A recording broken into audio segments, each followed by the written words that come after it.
Madam نے کہا اور ٹرانسمیٹر کا بٹن آف کر دیا۔ دوربین اب اس کے گلے میں لٹک رہی تھی، چہرے پر شدید پریشانی کے آثار نمایاں تھے۔ اب بتاؤ کاربین، یہ تو ہم بری طرح پھنس گئے، مادام نے کاربین سے کہا، جس کے چہرے پر بھی پریشانی کے تاثرات نمایاں تھے۔ مادام، اب اس کے سوا اور کوئی حل نہیں کہ کوئی ہیلی کاپٹر اغوا کیا جائے، لیکن یہ فوجی اڈے والی تجویز غلط ہے۔ البتہ ایک اور صورت ہو سکتی ہے، اگر قسمت ہماری مدد کرے، کاربین نے سوچنے والے انداز میں کہا۔ وہ کیا؟ مادام نے چونک کر پوچھا۔ مجھے یقین ہے کہ یہاں فائرنگ اور ان لوگوں کی ہلاکت کی خبر پاک ایشیا سیکرٹ سروس تک پہنچ گئی ہوگی، اور اس کے علاوہ ہماری یہاں آمد سے بھی پاک ایشیا سیکرٹ سروس بخوبی واقف تھی، اور اسے یہ بھی معلوم تھا کہ ہم لوگوں نے کس طرح کام کرنا ہے، لیکن شاید انہیں یہ علم نہ تھا کہ ہم اتنی جلدی یہاں پہنچ جائیں گے۔ ہو سکتا ہے ہمارے ناکام ہو جانے سے وہ یہی سمجھے ہوں کہ ہم جلدی یہاں نہ آئیں گے، اس لیے انہوں نے احتیاطاً اس کان کے گرد ایسا مقناطیسی زون قائم کر دیا کہ اس کو توڑا نہ جا سکے اور ہم بے بس ہو جائیں۔ انہیں چونکہ یہ بھی علم ہے کہ یہاں فوجی اڈہ موجود ہے، اس لیے ہم یہاں ہیلی کاپٹر پر نہیں آ سکتے، اس لیے انہوں نے اس کا مرکز پہاڑی کی چوٹی پر قائم کر دیا ہے۔ لیکن اب جب کہ انہیں اپنے آدمیوں کی ہلاکت کی خبر ملی ہوگی تو وہ انتہائی تیز رفتاری سے یہاں پہنچیں گے، اور اس کے لیے لازماً انہوں نے ہیلی کاپٹر استعمال کرنے ہیں۔ اگر واقعی ایسا ہوتا ہے تو پھر یہ چانس ہو سکتا ہے کہ ہم انہیں اس طرح گھیر لیں کہ ان کا ہیلی کاپٹر اغوا کر کے ان پر پہلے فائرنگ کر کے ان کا خاتمہ کر دیں، پھر اسی ہیلی کاپٹر سے میگنٹ زون ختم کر کے اپنا مشن آگے بڑھائیں۔ لیکن اس کے لیے ہمیں خصوصی پلاننگ کرنی ہوگی، کیونکہ وہ لوگ انتہائی تربیت یافتہ سیکرٹ ایجنٹ ہیں، پہلے کی طرح عام سے معدنیات کے ماہر نہیں ہیں کہ انہیں علم ہی نہ ہو سکا تھا اور ہم نے انہیں ہلاک کر دیا تھا، کاربین نے کہا۔ ویری گڈ کاربین، واقعی ان حالات میں تمہاری یہ تجویز انتہائی شاندار ہے۔ ہیلی کاپٹر کی مدد سے ہم انہیں ان پہاڑیوں پر آسانی سے گھیر کر مار بھی سکتے ہیں۔ ہمارے پاس ایسا اسلحہ وافر مقدار میں موجود ہے کہ وہ چٹانوں کی اوٹ اور غاروں کے اندر پناہ لے کر بھی نہ بچ سکیں گے۔ ادھر فوجی اڈے والے یہی سمجھیں گے کہ پاک ایشیا سیکرٹ سروس ہمارے خلاف کارروائی کر رہی ہے، اس لیے وہ مداخلت بھی نہ کریں گے اور ہم آسانی سے اپنا مشن مکمل کر کے انہی ہیلی کاپٹروں کے ذریعے ہی کافرستان کی سرحد میں داخل ہو کر نکل جائیں گے، مادام نے خوش ہوتے ہوئے کہا۔ وہ بعد کی بات ہے مادام، پہلے مشن تو مکمل ہو، میرے ذہن میں اس کے لیے ایک خاص پلاننگ موجود ہے۔ آئیے گروپ کو اکٹھا کریں تاکہ میں اس پلاننگ کے تحت انہیں ہدایات دے سکوں، کاربین نے اٹھ کر کھڑے ہوتے ہوئے کہا۔ ٹھیک ہے چلو، آرتھر بھی سیدھا وہیں آئے گا، مادام نے سر ہلاتے ہوئے کہا، اور پھر وہ دونوں چٹان کی اوٹ سے نکل کر ایک طرف بڑھ گئے۔ بڑا لیکن تیز رفتار ہیلی کاپٹر اس پہاڑی علاقے کی طرف بڑھا جا رہا تھا جہاں ٹبام نامی پہاڑی تھی۔ پائلٹ سیٹ پر خود عمران تھا، جبکہ اس کے ساتھ جولیا بیٹھی ہوئی تھی، اور عقب میں صفدر، کیپٹن شکیل اور تنویر موجود تھے۔ سب سے آخر میں 4 بڑے بڑے بیگ رکھے ہوئے تھے جن میں مخصوص اسلحہ تھا۔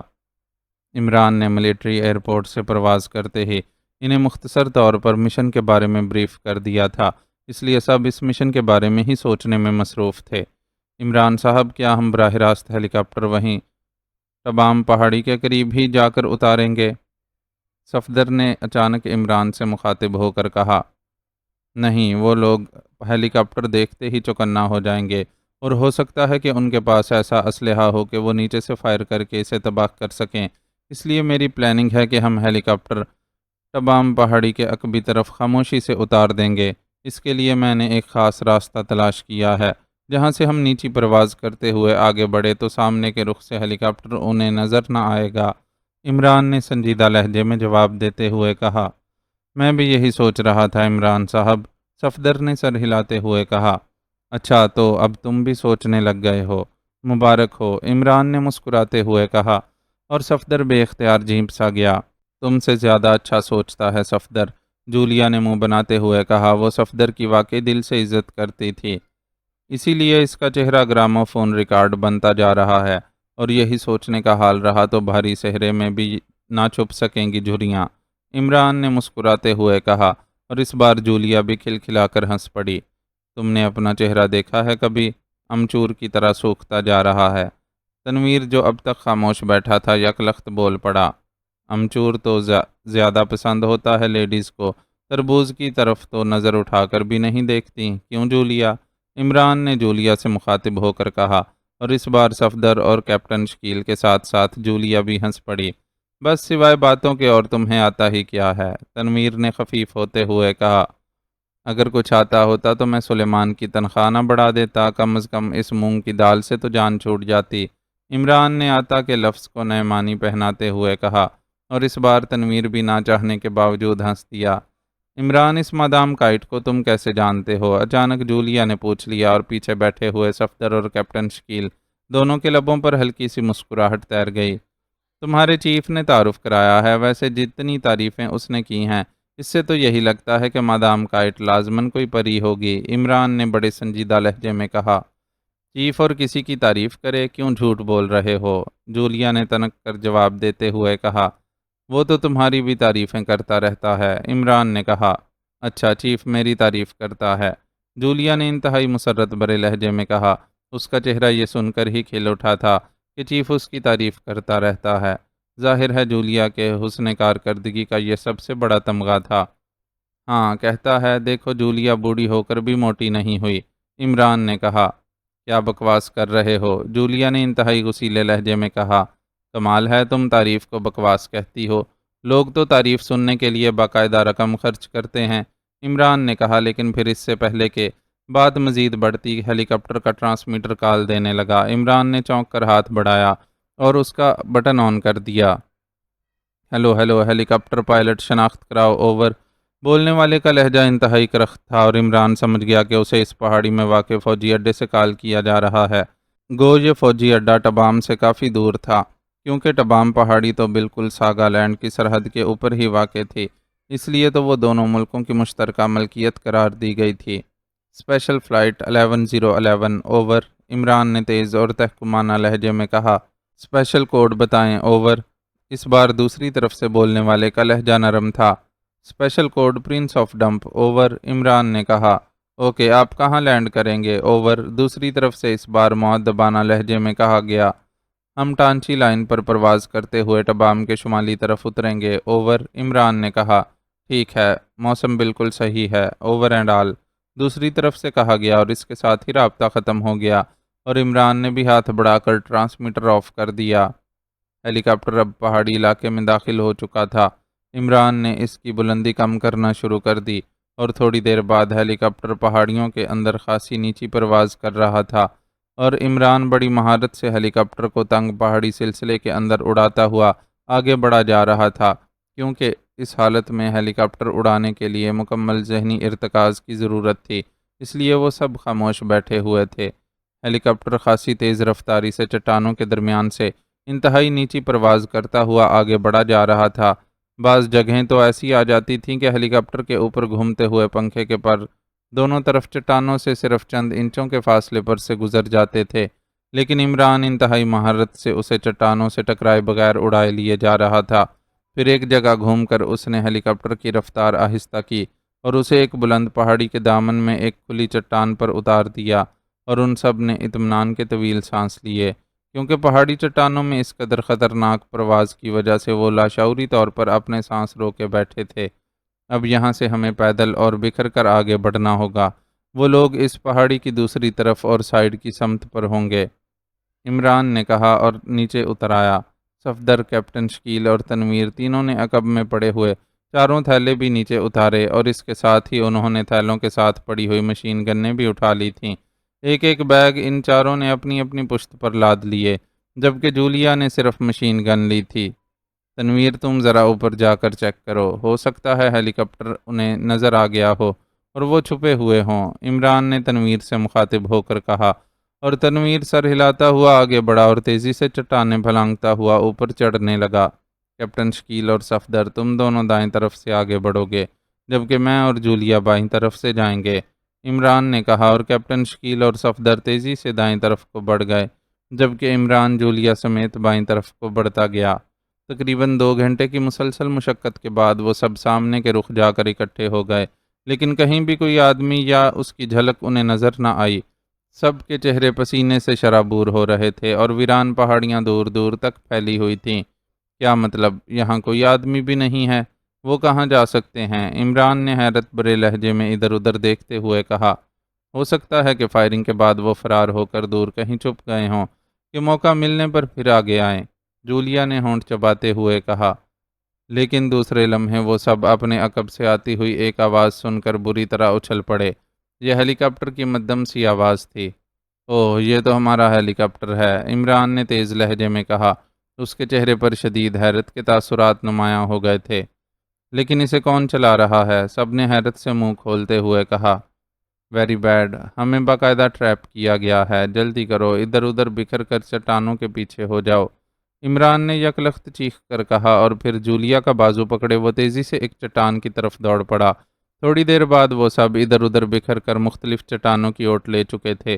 عمران کے ہونٹ بھینچے ہوئے تھے اور چہرے پر شدید ترین سنجیدگی تھی۔ اسی لمحے ٹبام پہاڑی کی دوسری طرف سے خاصی بلندی پر ان کا ہیلی کاپٹر ہوا میں اڑتا ہوا نظر آنے لگا۔ وہ مسلسل اوپر بلندی کی طرف جا رہا تھا اور پھر ان کے دیکھتے ہی دیکھتے وہ پہاڑی کی چوٹی پر پہنچ گیا۔ ہیلی کاپٹر کی بلندی اور فاصلہ اتنا تھا کہ اسے ہٹ بھی نہ کیا جا سکتا تھا۔ عمران کی تیز نظریں ہیلی کاپٹر پر جمی ہوئی تھیں۔ پہاڑی سے کچھ اوپر جا کر ہیلی کاپٹر معلق ہو گیا اور پھر اس میں سے سرخ رنگ کے 3 میزائل یکے بعد دیگرے چوٹی پر پھینکے گئے اور خوفناک دھماکوں سے پہاڑی کی چوٹی گونج اٹھی اور بڑی بڑی چٹانیں اور پتھر اوپر سے نیچے پہاڑی کے چاروں طرف بارش کی طرح برسنے لگے۔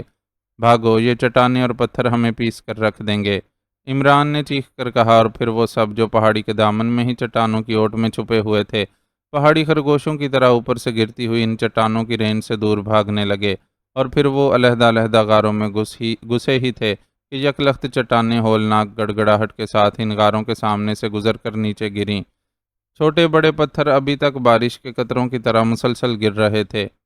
ہیلی کاپٹر ابھی تک چوٹی کے اوپر ہی معلق تھا، پھر وہ تیزی سے نیچے آنے لگا اور عمران جو غار کے دہانے پر بیٹھا ہوا تھا نے ہاتھ میں پکڑی ہوئی مشین گن کا رخ اس کی طرف کر لیا، لیکن ہیلی کاپٹر ایک مخصوص بلندی پر آ کر رک گیا اور دوسرے لمحے ایک سرخ رنگ کا کیپسول فضا میں تیرتا ہوا ٹھیک اسی غار کے دہانے کی طرف آتا دکھائی دیا، جس غار کے دہانے پر عمران اور اس کے سب پیچھے جولیا تھی۔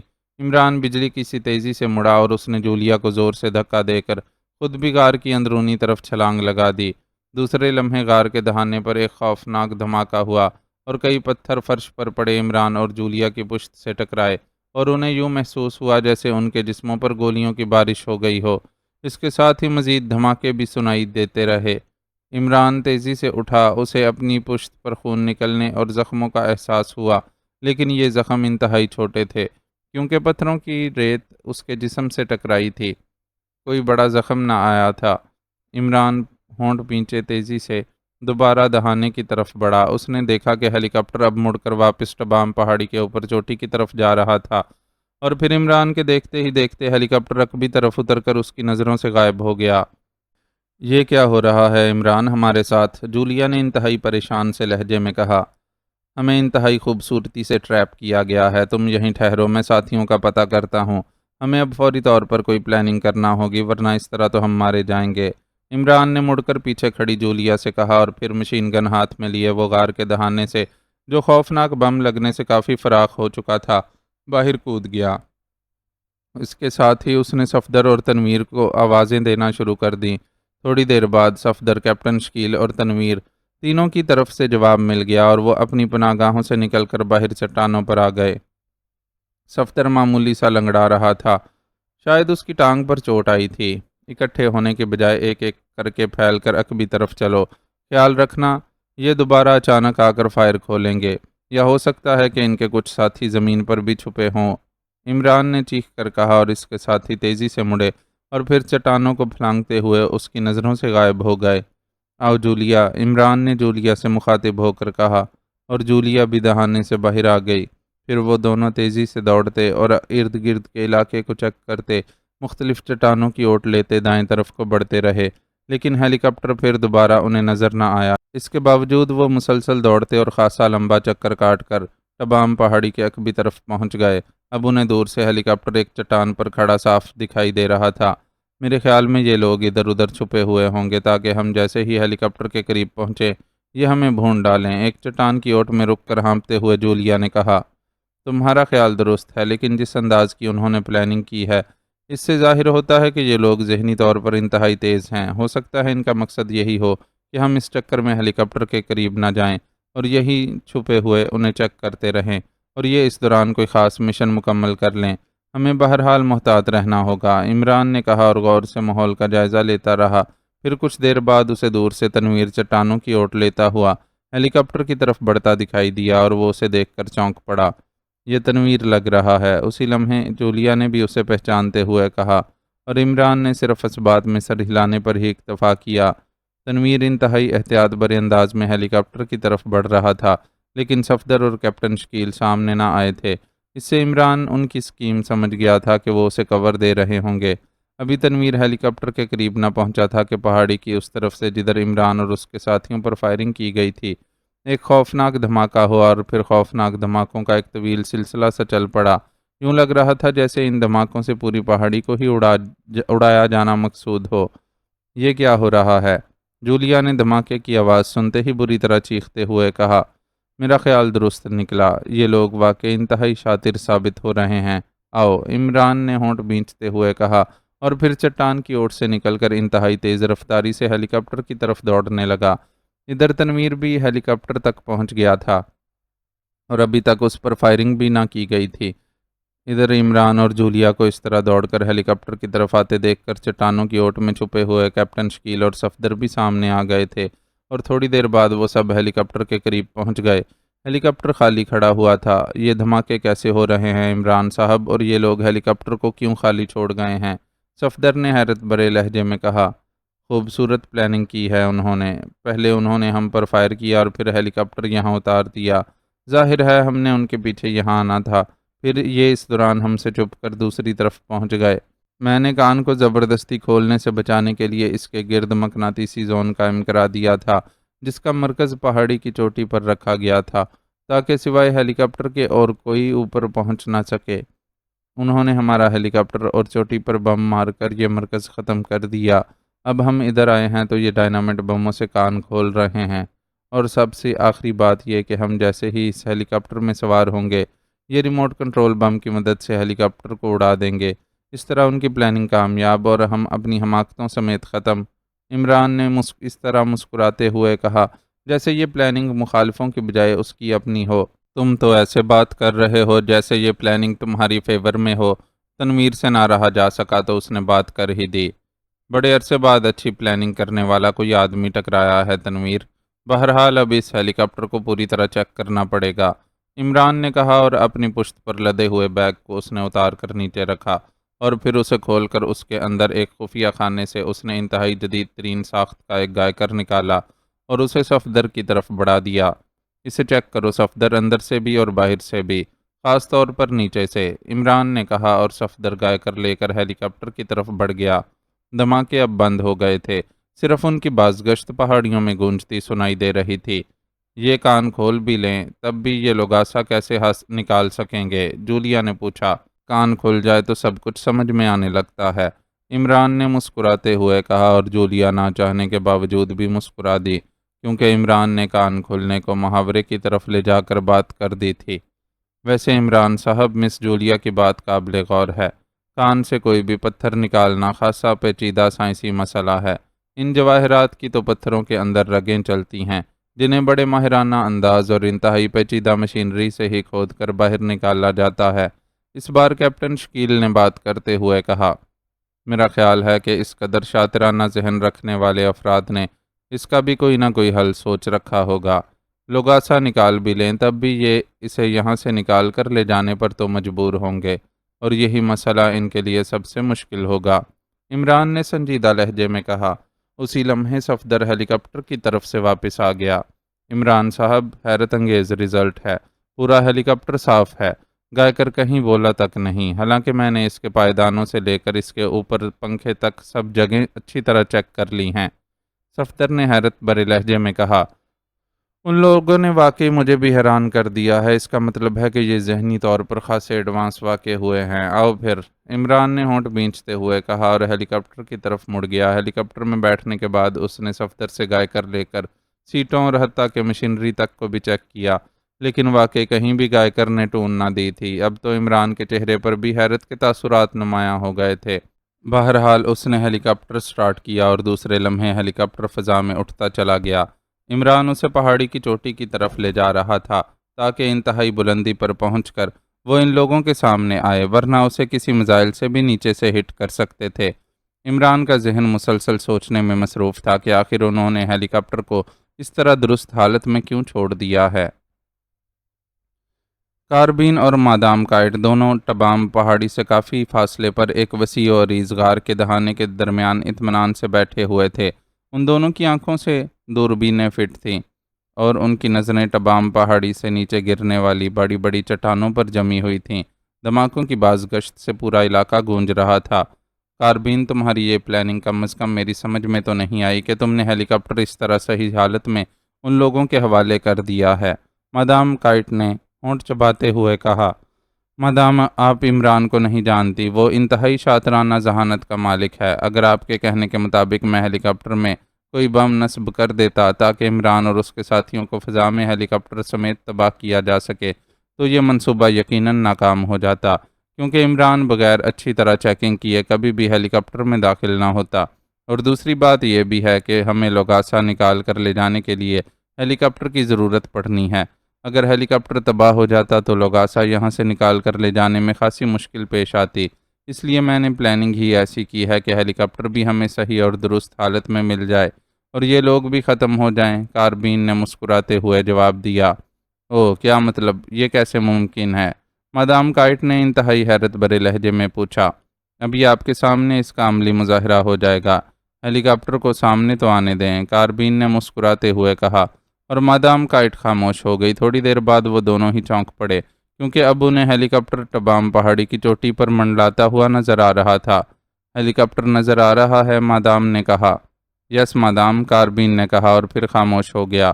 اس کی نظریں ہیلی کاپٹر پر ہی جمی ہوئی تھیں۔ چند لمحوں بعد اس نے اپنے ساتھ رکھے ہوئے چھوٹے سے باکس کو اٹھایا اور اس پر لگے ہوئے ایک بٹن کو دبا کر اسے منہ کے قریب لے آیا۔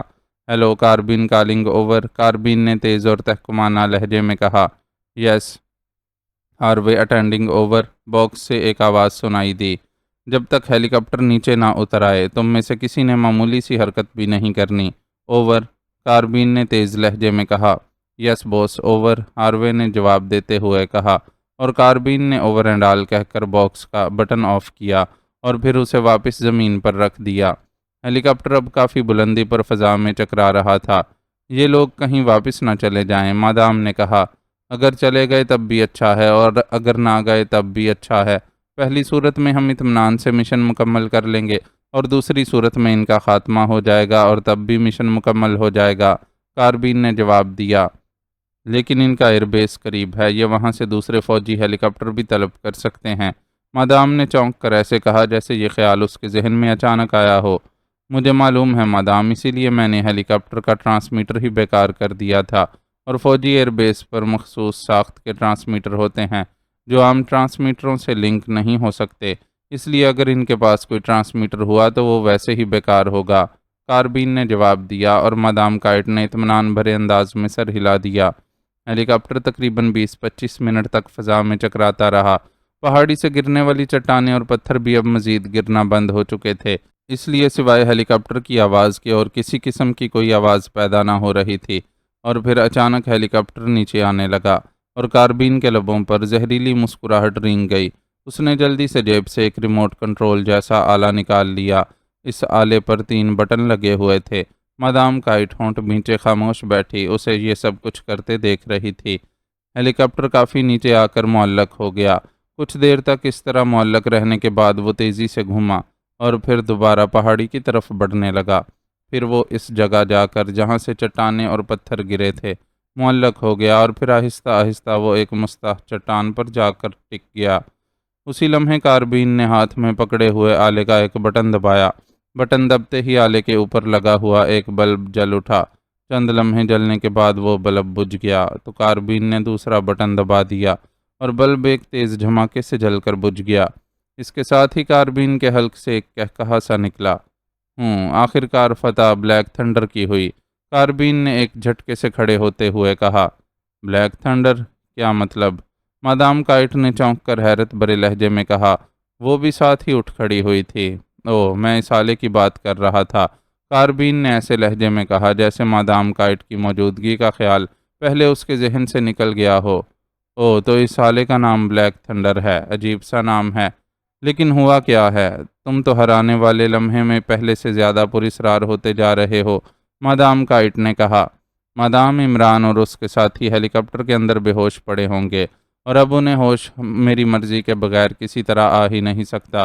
اس طرح ہیلی کاپٹر بھی بچ گیا اور یہ لوگ بھی اکٹھے قابو میں آ گئے، ورنہ یہ پہاڑیوں میں بکھرے ہوئے تھے، اس لیے ان کا علیحدہ علیحدہ خاتمہ نہ صرف مشکل ہو جاتا بلکہ اس میں کافی وقت بھی لگ جاتا۔ اب ہم آسانی سے اوپر جا سکتے ہیں اور لوگاسا حاصل کر کے یہاں سے اسی ہیلی کاپٹر کے ذریعے نکل سکتے ہیں۔ اب ہمیں کافرستان کی طرف جانے کی بھی ضرورت نہیں رہی، کاربین نے غار سے باہر نکلتے ہوئے کہا۔ لیکن ہیلی کاپٹر تو چیک ہو جائے گا، مادام کائٹ نے ہونٹ چباتے ہوئے کہا۔ اس کا انداز ایسا تھا جیسے اسے کسی بات کی سمجھ ہی نہ آ رہی ہو۔ مادام میں چاہتا تو عمران اور اس کے ساتھیوں کا خاتمہ بھی کر سکتا تھا، لیکن میں نے انہیں جان بوجھ کر زندہ رکھا ہے۔ عمران اور اس کے چار ساتھیوں کے میک اپ اور لباس میں ہم آسانی سے اس ہیلی کاپٹر کے ذریعے پاک ایشیا کے کسی بھی آباد حصے میں اتر سکتے ہیں اور پھر وہاں سے لوگاسا کو تسمانیہ کے سفارت خانے تک پہنچانا اور خود بھی نکل جانا مشکل کام نہ ہوگا۔ ان کا خاتمہ وہاں بھی ہو سکتا ہے، لیکن راستے میں یہ ہمارے کام آ سکتے ہیں، اس لیے ان کی زندگی کی مجھے ضرورت ہے، کاربین نے آگے بڑھتے ہوئے کہا، اور پھر اس نے ہاتھ میں پکڑے ہوئے باکس کا بٹن دبایا۔ ہیلو کاربین کالنگ اوور، کاربین نے تحکمانہ لہجے میں کہا۔ یس ہاروے اٹینڈنگ باس اوور، ہاروے کی آواز سنائی دی۔ سب کو لے کر باہر آ جاؤ تاکہ ہم اپنا کام آگے بڑھا سکیں، اب خطرہ ٹل چکا ہے، اوور اینڈ آل، کاربین نے کہا اور بٹن آف کر کے باکس کو جیب میں ڈال لیا۔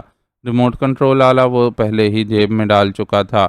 تھوڑی دیر بعد دور سے 8 افراد پہاڑی چٹانوں پر چلتے ہوئے ان کی طرف آنے لگے، ان سب کی کمروں پر تھیلے لدے ہوئے تھے۔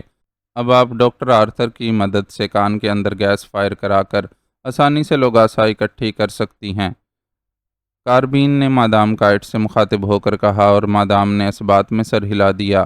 تھوڑی دیر بعد وہ سب ان کے پاس پہنچ گئے۔ ڈاکٹر آرتھر کان کھل چکی ہے اور مخالف بے ہوش ہو چکے ہیں، اب تم اپنی کارروائی شروع کرو، مادام کائٹ نے ایک آدمی سے مخاطب ہو کر کہا۔ یس مادام، اس آدمی نے سر ہلاتے ہوئے کہا اور تیزی سے پہاڑی کی طرف بڑھنے لگا۔ ڈاکٹر آرتھر، یہ آدمی تمہاری مدد کے لیے حاضر ہیں، اب تم نے انہیں حکم کرنا ہے، کاربین نے ڈاکٹر آرتھر سے مخاطب ہو کر کہا۔ او نہیں، یہ گیس بڑی زہریلی ہے اور اس کے اثرات 2 گھنٹے تک رہتے ہیں، اس لیے 2 گھنٹے تک تو کان کے قریب نہیں رہا جا سکتا، اور انہی 2 گھنٹوں کے اندر ہی کان کے اندر موجود لوگاسا باہر آ جائے گا، ڈاکٹر آرتھر نے سر ہلاتے ہوئے کہا۔ او پھر تو ہیلی کاپٹر میں بے ہوش پڑے ہوئے عمران اور اس کے ساتھی بھی ہلاک ہو جائیں گے، کاربین نے چونک کر کہا، اور پھر وہ اپنے ایک ساتھی سے مخاطب ہوا۔ ہاروے، تم ڈاکٹر آرتھر کے ساتھ جاؤ اور جب ڈاکٹر آرتھر گیس فائر کریں تم واپسی میں انہیں بھی ساتھ بٹھا کر ہیلی کاپٹر کو وہاں سے نیچے اتار آنا، لیکن ہیلی کاپٹر میں جو لوگ پڑے ہوں انہیں بھی ساتھ ہی لانا ہے، کاربین نے کہا۔ یس باس، ٹھوس جسم کے مالک ہاروے نے اس بات میں سر ہلاتے ہوئے کہا۔ میرے پاس اسپیشل گیس ماسک ہے، یہ گیس اس قدر زود اثر ہے کہ فائر ہونے کے بعد اس نے 1 سیکنڈ کی بھی مہلت نہیں دینی، اس لیے ہاروے پہلے یہ ہیلی کاپٹر لے کر واپس آ جائے، پھر میں گیس فائر کروں گا، ڈاکٹر آرتھر نے کہا۔ اوکے ٹھیک ہے، جاؤ ہاروے، کاربین نے کہا، اور ہاروے اور ڈاکٹر آرتھر دونوں تبام پہاڑی کی طرف چل پڑے۔ مادام کائٹ اور کاربین باقی ساتھیوں کے ساتھ وہیں کھڑے انہیں جاتے دیکھتے رہے۔ تقریباً 1 گھنٹے تک مسلسل پہاڑی پر چڑھنے کے بعد وہ دونوں کان تک پہنچ گئے تھے، کیونکہ مادام کائٹ اور کاربین نے ہاروے کو ہیلی کاپٹر کی طرف بڑھتے ہوئے دیکھا تھا، جبکہ ڈاکٹر آرتھر وہیں رک گیا تھا، البتہ اس نے پشت پر لدا ہوا تھیلا اتار کر نیچے رکھ لیا تھا۔ کاربین اور مادام کائٹ دوربین کی مدد سے ان کی ساری حرکات دیکھ رہے تھے۔ ہاروے اب ہیلی کاپٹر میں سوار ہو چکا تھا، لیکن ہیلی کاپٹر کا پنکھا اسی طرح ساکت تھا۔ یہ کیا کر رہا ہے اندر؟ کاربین نے حیرت بھرے انداز میں کہا۔ پنکھا حرکت میں آ گیا ہے، مادام کائٹ نے اچانک مسرت بھرے لہجے میں کہا، اور کاربین نے سر ہلا دیا۔ چند لمحوں بعد ہیلی کاپٹر فضا میں بلند ہوا اور پھر تیزی سے اس طرف کو آنے لگا جدھر یہ سب کھڑے تھے، جبکہ ہیلی کاپٹر کے فضا میں بلند ہوتے ہی خاموش کھڑا ڈاکٹر آرتھر حرکت میں آ گیا تھا، لیکن وہ تھیلا اٹھائے ایک چٹان کے پیچھے جا کر ان کی نظروں سے غائب ہو چکا تھا، اس لیے اب وہ دونوں ہیلی کاپٹر کو ہی دیکھ رہے تھے۔ ہیلی کاپٹر ان سے تھوڑے فاصلے پر پہنچ کر زمین پر اتر آیا، اور پھر ہاروے اچھل کر نیچے اترا اور کاربین کی طرف آ گیا۔ ہاروے، ہیلی کاپٹر میں بے ہوش پڑے ہوئے افراد کو اٹھا کر بڑی غار میں ڈال دو، ڈاکٹر آرتھر بخیریت آ جائے۔ پھر ان کا کچھ کرتے ہیں۔ کاربین نے دوربین آنکھوں سے ہٹا کر ہاروے سے کہا، اور ہاروے نے اپنے ساتھیوں کو اشارہ کیا اور وہ سب ہیلی کاپٹر کی طرف بڑھ گئے، جبکہ کاربین دوبارہ دوربین آنکھوں سے لگا کر پہاڑی کی طرف متوجہ ہو گیا۔ چند لمحوں بعد انہوں نے ڈاکٹر آرتھر کو ایک پہاڑی چٹان سے نکل کر نیچے اترتے دیکھا۔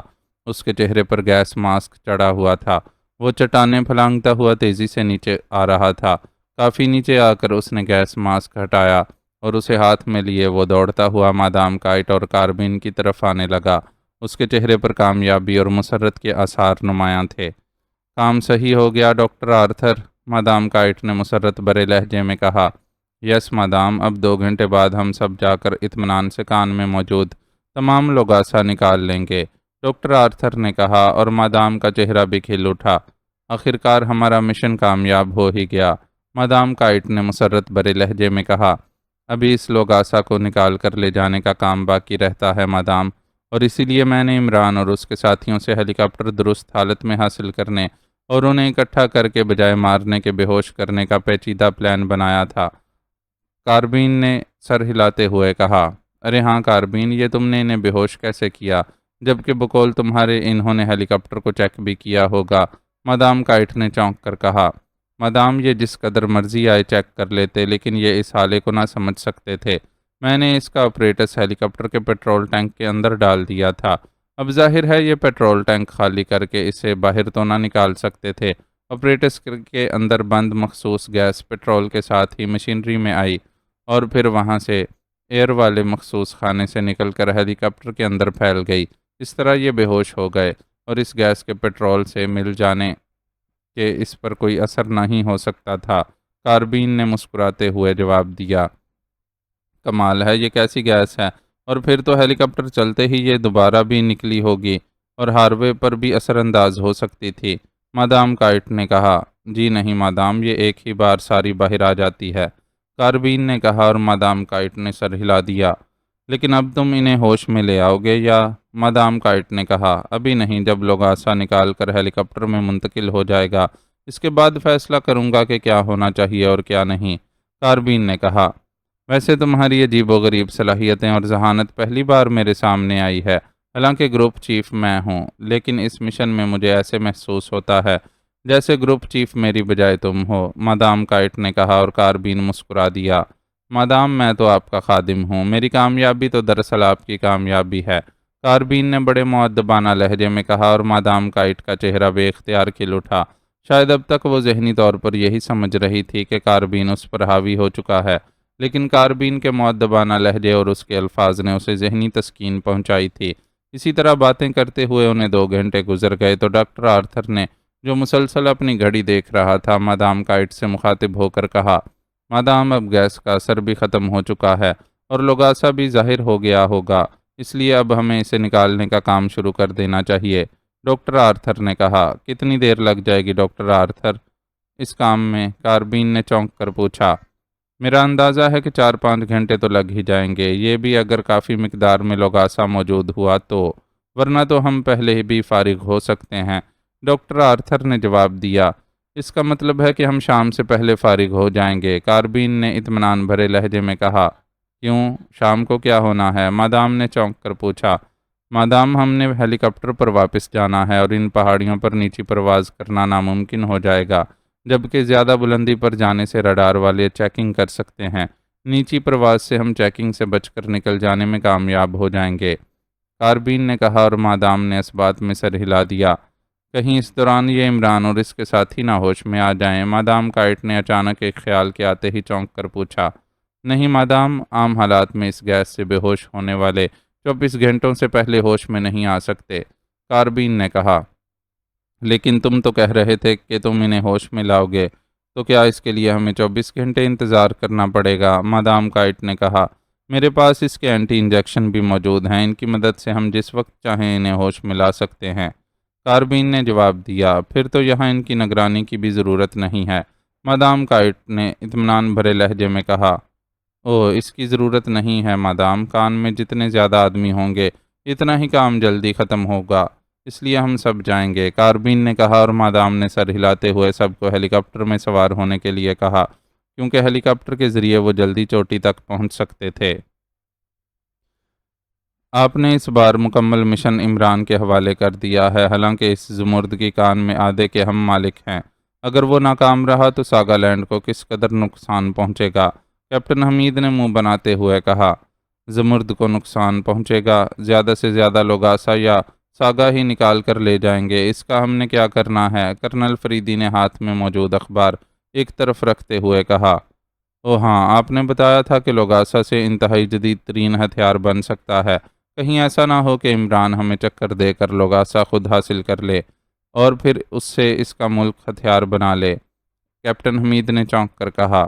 نہیں، میں نے مکمل معلومات حاصل کر لی ہیں۔ پاک ایشیا اور ساگا لینڈ دونوں کے پاس ایسی لیبارٹریاں موجود نہیں ہیں اور نہ آئندہ 20-25 سالوں میں بن سکتی ہیں جن کی مدد سے لوگاسا سے ہتھیار بنایا جا سکے، بلکہ میری معلومات کے مطابق تو کرائمیا اور روسیا میں بھی ایسی لیبارٹریاں موجود نہیں ہیں، اور جہاں تک ہتھیار کا تعلق ہے، یہ آئیڈیا بھی کرائمیا کے سائنسدانوں کے ذہن میں نہیں ہے۔ وہ تو اس سے مواصلاتی انقلاب لانے کا سوچ رہے ہیں، اس لیے لوگاسا سے اکیلا پاک ایشیا کوئی فائدہ نہیں اٹھا سکتا، کرنل فریدی نے جواب دیتے ہوئے کہا۔ وہ دونوں اس وقت ساگا لینڈ کے اس پہاڑی علاقے کی ایک بستی میں سردار کے گھر میں موجود تھے، جہاں سے قریب ہی ٹبام کی پہاڑی تھی۔ کرنل فریدی بلیک فورس کے ساتھ یہاں آ گیا تھا اور پلاننگ کے تحت اس نے بلیک فورس کو ساگا لینڈ کی طرف پہاڑیوں میں اس طرح چھپا دیا تھا کہ اگر مادام کائٹ اور اس کا گروپ لوگاسا لے کر ادھر آتا تو وہ انہیں آسانی سے گرفتار کر سکتا تھا، اور پھر اس سے پہلے کہ کیپٹن حمید کوئی بات کرتا، پاس میز پر پڑے ہوئے ٹرانسمیٹر سے ٹوں ٹوں کی آوازیں نکلنے لگیں۔ کرنل فریدی نے چونک کر ہاتھ بڑھایا اور اس کا ایک بٹن دبا دیا۔ Hello hello 31 calling over. Transmitter سے ایک آواز سنائی دی۔ Hard stone over. Colonel Faridi نے تیز لہجے میں کہا۔ بوس ٹبام پہاڑی کی چوٹی پر سے خوفناک دھماکوں کی آوازیں سنائی دے رہی ہیں اور ایک ہیلی کاپٹر بھی ٹبام پہاڑی کے اوپر پرواز کرتا دکھائی دے رہا ہے۔ اوور۔ 31 نے رپورٹ دیتے ہوئے کہا۔ کب سے یہ دھماکے ہونے شروع ہوئے ہیں؟ اوور۔ کرنل فریدی نے ہونٹ چباتے ہوئے پوچھا۔ ابھی چند لمحے پہلے دھماکے شروع ہوئے ہیں۔ پہلے یہی ہیلی کاپٹر پاک ایشیا کی طرف سے انتہائی نیچی پرواز کرتا ہوا آیا اور ٹبام پہاڑی کے عقب میں آ کر اتر گیا۔ اس کے کافی دیر بعد ہیلی کاپٹر دوبارہ فضا میں بلند ہوا اور اس نے پہاڑی کی چوٹی پر بم پھینکے۔ اوور۔ 31 نے جواب دیا۔ ایک ہی ہیلی کاپٹر ہے یا زیادہ ہیں؟ اوور۔ کرنل فریدی نے پوچھا۔ بوس، ایک ہی ہے، دوسرا تو اب تک نظر نہیں آیا۔ اوور۔ 31 نے کہا۔ تم خیال رکھنا، میں خود وہاں آ رہا ہوں۔ Over and all. Colonel Faridi نے تیز لہجے میں کہا اور ٹرانسمیٹر آف کر کے وہ کرسی سے اٹھ کھڑا ہوا۔ آؤ کیپٹن، مجھے صورتحال کچھ مخدوش نظر آ رہی ہے، کرنل فریدی نے کیپٹن حمید سے مخاطب ہو کر کہا، اور خود تیزی سے کمرے کے دروازے کی طرف بڑھ گیا۔ اس رپورٹ میں کیا مخدوش بات ہے؟ ظاہر ہے ہیلی کاپٹر پاک ایشیا کی طرف سے آیا ہے تو عمران کا ہوگا، اور اب عمران اکیلا ہی سارا زمرد اور لوگاسا ہڑپ کرنے کے لیے پہاڑی پر دھماکے کر رہا ہوگا۔ کیپٹن حمید نے اٹھ کر کرنل فریدی کے پیچھے آتے ہوئے کہا، لیکن کرنل فریدی نے اس کی بات کا جواب نہ دیا۔ کمرے سے باہر برآمدہ تھا اور برآمدے کے باہر ایک طاقتور انجن والی جیپ موجود تھی جس کا رنگ زرد تھا اور اس پر خاکی رنگ کی پٹیاں سی بنی ہوئی تھیں۔ یہ جیپ انہی پہاڑیوں میں فوجی مقاصد کے لیے استعمال ہوتی تھی۔ اس کے مخصوص رنگ کی وجہ سے اگر یہ ساکت ہوتی تو بلندی سے کسی چٹان کا ہی حصہ نظر آتی تھی، اس لیے اسے مارک نہ کیا جا سکتا تھا۔ جیپ کے ساتھ ایک فوجی ڈرائیور کھڑا تھا۔ 31 اسپاٹ پر لے چلو، کرنل فریدی نے اس ڈرائیور سے کہا۔ تھوڑی دیر بعد جیپ خاصی تیز رفتاری سے تنگ اور پیچیدہ پہاڑی راستوں پر دوڑتی ہوئی آگے بڑھی جا رہی تھی۔ تقریباً 1 گھنٹے کے مسلسل سفر کے بعد جیپ ایک اونچی پہاڑی کے تقریباً درمیان میں جا کر رک گئی۔ وہاں ایک بڑی غار میں سے 2 نوجوان جنہوں نے فوجی وردی پہن رکھی تھی باہر نکل آئے۔ ابھی کرنل فریدی اور کیپٹن حمید جیپ سے اترے ہی تھے کہ یکلخت دور سے انتہائی خوفناک دھماکوں کی آوازیں سنائی دینے لگیں۔ جناب، ابھی وہی ہیلی کاپٹر ایک بار پھر ٹبام پہاڑی کے عقب سے اڑ کر چوٹی سے ہوتا ہوا دوسری طرف گیا ہے، اور اب یہ دھماکے بھی پہاڑی کی دوسری طرف ہو رہے ہیں، ایک نوجوان نے کرنل فریدی سے مخاطب ہو کر کہا۔ اس کا مطلب ہے کہ کوئی پراسرار کھیل کھیلا جا رہا ہے، کرنل فریدی نے ہونٹ چباتے ہوئے کہا۔ اس کی نظریں کچھ دور نظر آنے والی ٹبام پہاڑی پر جمی ہوئی تھیں، جس کی یہاں سے چوٹی کا کچھ حصہ ہی نظر آ رہا تھا، باقی پہاڑی دوسری چھوٹی پہاڑیوں کے درمیان ہونے کی وجہ سے نظر نہ آ رہی تھی۔ کافی دیر دھماکوں کی آوازیں آتی رہیں اور پھر اچانک پہاڑی کی چوٹی پر ایک فوجی ہیلی کاپٹر اڑتا ہوا دکھائی دینے لگا اور ان کے دیکھتے ہی دیکھتے وہ پہاڑی کے عقب میں نیچے اتر کر ان کی نظروں سے غائب ہو گیا۔ آؤ حمید، اب ہمیں خود وہاں جانا ہوگا۔ میرا خیال ہے کہ عمران اور اس کے ساتھیوں کو ٹریپ کیا جا رہا ہے، کرنل فریدی نے تیز لہجے میں کہا اور جلدی سے بھاگ کر دوبارہ جیپ پر بیٹھ گیا۔ سر، ہمارے متعلق کیا حکم ہے؟ پہلے سے موجود نوجوانوں نے اشتیاق امیز لہجے میں پوچھا۔ تم یہیں رک کر چیکنگ کرو، میں تم سے ٹرانسمیٹر پر رابطہ رکھوں گا، کرنل فریدی نے تیز لہجے میں کہا، اور کیپٹن حمید کے عقبی سیٹ پر بیٹھتے ہی ڈرائیور نے جیپ سٹارٹ کر دی۔ تبام پہاڑی جانا ہے صاحب، ڈرائیور نے کہا۔ ہاں، جہاں یہ ہیلی کاپٹر اترا ہے وہاں جانا ہے، کرنل فریدی نے کہا، اور ڈرائیور نے سر ہلاتے ہوئے جیپ کو ذرا سا بیک کر کے موڑا اور پھر دوسری طرف نیچے اترتی ہوئی پگڈنڈی پر اس نے جیپ ڈال دی۔ ڈرائیور واقعی ان راستوں کا اچھی طرح شناسا بھی تھا اور پہاڑی علاقے میں ڈرائیونگ کا ماہر بھی، اس لیے وہ خاصی تیز رفتاری سے جیپ چلا بھی رہا تھا اور جیپ کو گہری کھائیوں میں گرنے سے بھی بچائے چلا جا رہا تھا۔ پہاڑی علاقوں میں نظر سے فاصلے کا اندازہ نہیں کیا جا سکتا، کیونکہ سامنے نظر آنے والی جگہ تک پہنچنے کے لیے بھی بعض اوقات کافی لمبا چکر کاٹنا پڑ جاتا ہے۔ اس لیے جیپ کو دوڑتے ہوئے تقریباً 1 گھنٹہ گزر چکا تھا، لیکن وہ ابھی تک تبام پہاڑی کے عقب تک نہ پہنچ سکے تھے۔ البتہ وہ اس کے قریب ضرور پہنچ چکے تھے۔ اسی لمحے اچانک انہیں ایک بار پھر ہیلی کاپٹر فضا میں بلند ہوتا دکھائی دیا۔ وہ خاصی تیز رفتاری سے پہاڑی کی چوٹی کی طرف بلند ہوتا جا رہا تھا۔ چونکہ اس وقت ان کی جیپ تقریباً تبام پہاڑی کے دامن میں تھی، اس لیے ہیلی کاپٹر والے انہیں چیک نہ کر سکے تھے، ورنہ وہ لازماً ہیلی کاپٹر کو موڑ کر ان کے اوپر چکر لگاتے۔ لیکن ہیلی کاپٹر فضا میں بلند ہوتا ہوا پہاڑی کی چوٹی کے اوپر سے گزر کر ان کی نظروں سے غائب ہو گیا۔ آخر یہ ہو کیا رہا ہے؟ میری سمجھ میں تو کچھ نہیں آ رہا، کیپٹن حمید نے ہونٹ بھینچتے ہوئے کہا۔ مجھے خود اعتراف ہے کہ میں بھی اس عجیب و غریب چکر کو نہیں سمجھ سکا ہوں کہ یہ ہیلی کاپٹر کیوں آ جا رہا ہے اور اس میں کون سوار ہے، عمران اور اس کے ساتھی یا مادام کائٹ کا گروپ؟ کرنل فریدی نے بسپاٹ لہجے میں جواب دیا، اور کیپٹن حمید اس طرح حیرت سے کرنل فریدی کو دیکھنے لگا جیسے اسے یقین نہ آ رہا ہو کہ کرنل فریدی نے واقعی سنجیدگی سے یہ بات کی ہے۔ شاید یہ اس کے لیے انوکھی بات تھی کہ کرنل فریدی جیسا آدمی اس طرح کھل کر اپنی ناسمجھی کا اعتراف کر رہا تھا۔ سر، کیا چوٹی پر جانا ہے؟ ڈرائیور نے جیپ کو آگے بڑھاتے ہوئے پوچھا۔ نہیں، ہم نے پہاڑی کی دوسری طرف جانا ہے، مگر شرط یہ ہے کہ دوسری طرف موجود افراد کو ہمارا علم نہ ہو سکے۔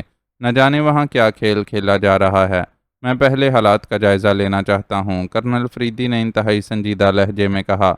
سر، پھر تو لمبا چکر کاٹ کر جانا ہوگا، ڈرائیور نے کہا۔ ٹھیک ہے، کوشش کرو کہ جس قدر جلد ممکن ہو سکے پہنچ جائیں، کرنل فریدی نے کہا، اور ڈرائیور نے جیپ کا رخ سائیڈ پر جاتی ہوئی پگڈنڈی کی طرف موڑ دیا۔ پھر تقریباً 2 گھنٹوں کے مسلسل سفر کے بعد ڈرائیور نے ایک جگہ جیپ روک دی۔ سر، اب اگر جیپ آگے گئی تو دور سے نظر آ جائے گی، ڈرائیور نے کہا۔ اوکے، تم یہیں ٹھہرو، ہو سکتا ہے کہ ہمیں واپس آنا پڑے، کرنل فریدی نے کہا اور اچھل کر جیپ سے اتر آیا۔ حمید، جیپ کی عقبی سیٹ کے نیچے مشین گنیں موجود ہیں، وہ لے آؤ، کرنل فریدی نے عقبی حصے سے اترتے ہوئے کیپٹن حمید سے کہا، اور کیپٹن حمید وہیں سے مڑ گیا۔ چند لمحوں بعد جب وہ باہر آیا تو اس کے پاس 2 مشین گنیں اور ان کا فالتو میگزین موجود تھا۔ کرنل فریدی نے ایک مشین گن اس کے ہاتھ سے لے لی اور پھر وہ دونوں تیزی سے آگے بڑھتے گئے۔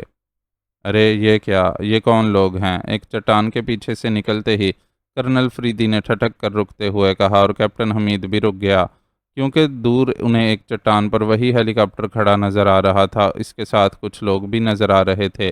فاصلہ زیادہ ہونے کی وجہ سے وہ بس ہیولے سے نظر آ رہے تھے۔ حمید، بھاگ کر جاؤ اور جیپ سے دوربین لے آؤ، میں ذہنی الجھن کی وجہ سے لانا بھول گیا ہوں، کرنل فریدی نے کیپٹن حمید سے مخاطب ہو کر کہا، اور کیپٹن حمید سر ہلاتا ہوا واپس دوڑ پڑا۔